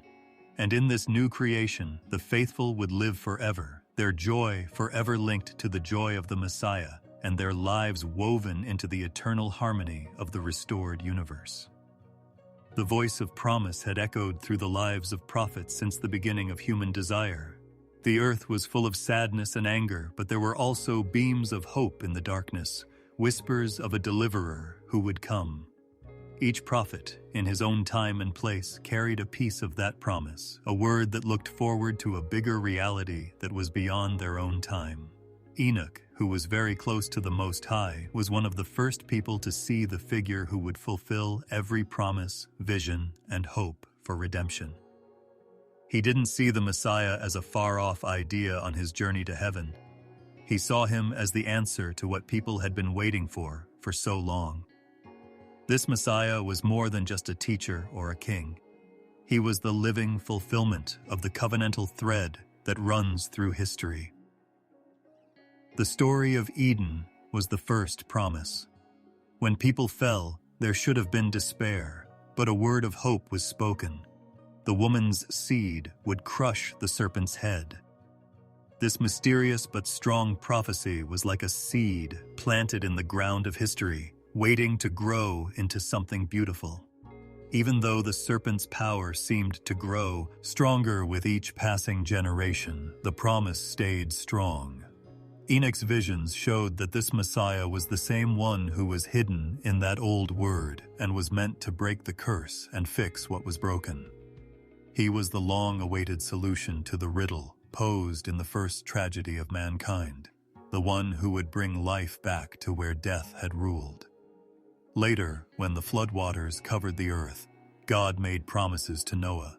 God put his bow in the clouds to show that destruction would not be the end. But there was a deeper truth beyond that rainbow of mercy. A deliverer would come who would not only save creation from destruction, but also bring it back to a state of eternal peace. Enoch thought the Messiah would be the one to do that, the one who could protect people not only from water, but also from the greater judgment of sin. The rainbow was pretty, but it was just a sign. The Messiah was the real thing it pointed to. After that came the promise to Abraham. He was told that all the nations of the earth would be blessed through his seed. This promise had the weight of universality. It would bless not just one family or tribe, but all people. For hundreds of years, Abraham's descendants passed this word down, not always being able to see how it could apply to more than just their own problems. But Enoch's visions showed how far that fulfillment would go. The Messiah, who was also the Son of Man, was the one who would bring this blessing to all nations, tribes, and languages like a river. He was the answer to the world's longing. He wasn't limited by borders or heritage. Moses kept making promises, saying that God would raise up a prophet like him from among the people. This prophet would not only give wise advice, but he would also have God's authority and speak words that were more powerful than human advice. In Enoch's vision, the Messiah was the fulfillment of this prophecy, not just someone who gave orders, but someone whose very life was the commandment written in flesh. He was the living Torah, the Word made flesh, not written on stone tablets, but in the hearts of people. The promise grew even more in David's line. The king was told that his throne would last forever, and that one of his descendants would rule with justice and peace that would never end. The line of David, on the other hand, faltered, kingdoms fell apart, and people were exiled. People thought the promise had been broken, but Enoch's vision confirmed what the prophets after David said. The Messiah would always be the heir to that throne. His kingdom wasn't made of weak stone walls or short-lived dynasties. It was a kingdom that would last forever, backed by the power of the Ancient of Days himself. The promise made to David was kept in him without a doubt. Isaiah, Jeremiah, Ezekiel, and Daniel were all prophets who spoke about this future person. Each one added a new brushstroke to the picture. Isaiah talked about a suffering servant who would take on the sins of many. This man was a man of sorrows who knew grief, but he was also the Prince of Peace whose rule would never end. Jeremiah saw a new agreement written on people's hearts instead of on scrolls. Ezekiel talked about a shepherd who would gather the lost sheep, heal the sick, and bind up the wounded. Daniel witnessed the Son of Man receiving eternal authority from the Ancient of Days. Enoch's visions put these threads together into one tapestry, showing that the Messiah was not just one promise among many, but the complete fulfillment of all of them. Fulfillment was beautiful because it brought both change and stability. Every prophecy was true, but the Messiah was more than all of them put together. He was not only the seed, the prophet, the king, the shepherd, or the servant. He was all of these at once, embodying every role and going beyond them. The covenant with Abraham went beyond Israel in him. The law of Moses was not done away with, but made better in him. In him, the throne of David was exalted beyond earthly limits. The suffering servant and the reigning king were brought together in him. The Messiah was the answer to every promise and the greatest mystery of them all. Enoch's glimpse of this fulfillment showed him a deeper truth. Promises were never just empty words. Each one was like a star in the night sky, far away but steady, leading the faithful to the dawn. And when the sun came up, it wasn't a bunch of separate lights. It was one bright sun, the Messiah. He was the fulfillment because he was the one who brought all the promises together and showed that God's faithfulness could not be broken. This fulfillment also gave people hope that went beyond their own failures. People have made mistakes throughout history. Kings have let their duties down, and nations have worshipped idols, but the promises lasted because they were based on God's character, not on how weak people are. Enoch's visions of the Messiah showed that the Most High didn't forget or leave behind his word. The Messiah was proof that the promises were still alive and waiting for the right time, even when everything else seemed lost. He was not a new plan, but the end of the first plan, which had been hidden since the beginning of time, but was revealed at the right time. The faithful who were waiting for him could be sure that every prayer for redemption, every cry for justice, and every longing was answered in the Messiah. The prophets did not speak in vain, and the covenants did not fail. It was certain that they would be fulfilled, and their completion was more glorious than anyone could have imagined. Enoch's visions of the shining Son of Man sitting in glory and ruling with both justice and mercy made it clear that promise shaped history and that it ended with him. So the Messiah wasn't just someone who came to do a job, he was the job itself. He was the answer to every prophecy, the end of every covenant, and the truth behind every vision. The scattered pieces of promise came together in the Messiah, shining with eternal light. What had been said for centuries and generations finally came true in him, and through him, the story of humanity's hope came to its end. The vision rises softly in front of the soul's eyes, as if one is being gently taken to a place beyond time and the weight of the world where silence means more than words. Enoch, the faithful scribe, was amazed as he saw his last vision. It wasn't a scene of destruction or judgment like the ones before it. It was a vision of eternal peace and victory, a glimpse into the Messiah's eternal reign. The sky looked like it went on forever, like an ocean of light, with each star a shining note in the song of creation. There was one light that was brighter than all the others, shining and unshaken, and all the other lights got their glow from it. That was the Messiah's light, which would never go out and would always shine brightly.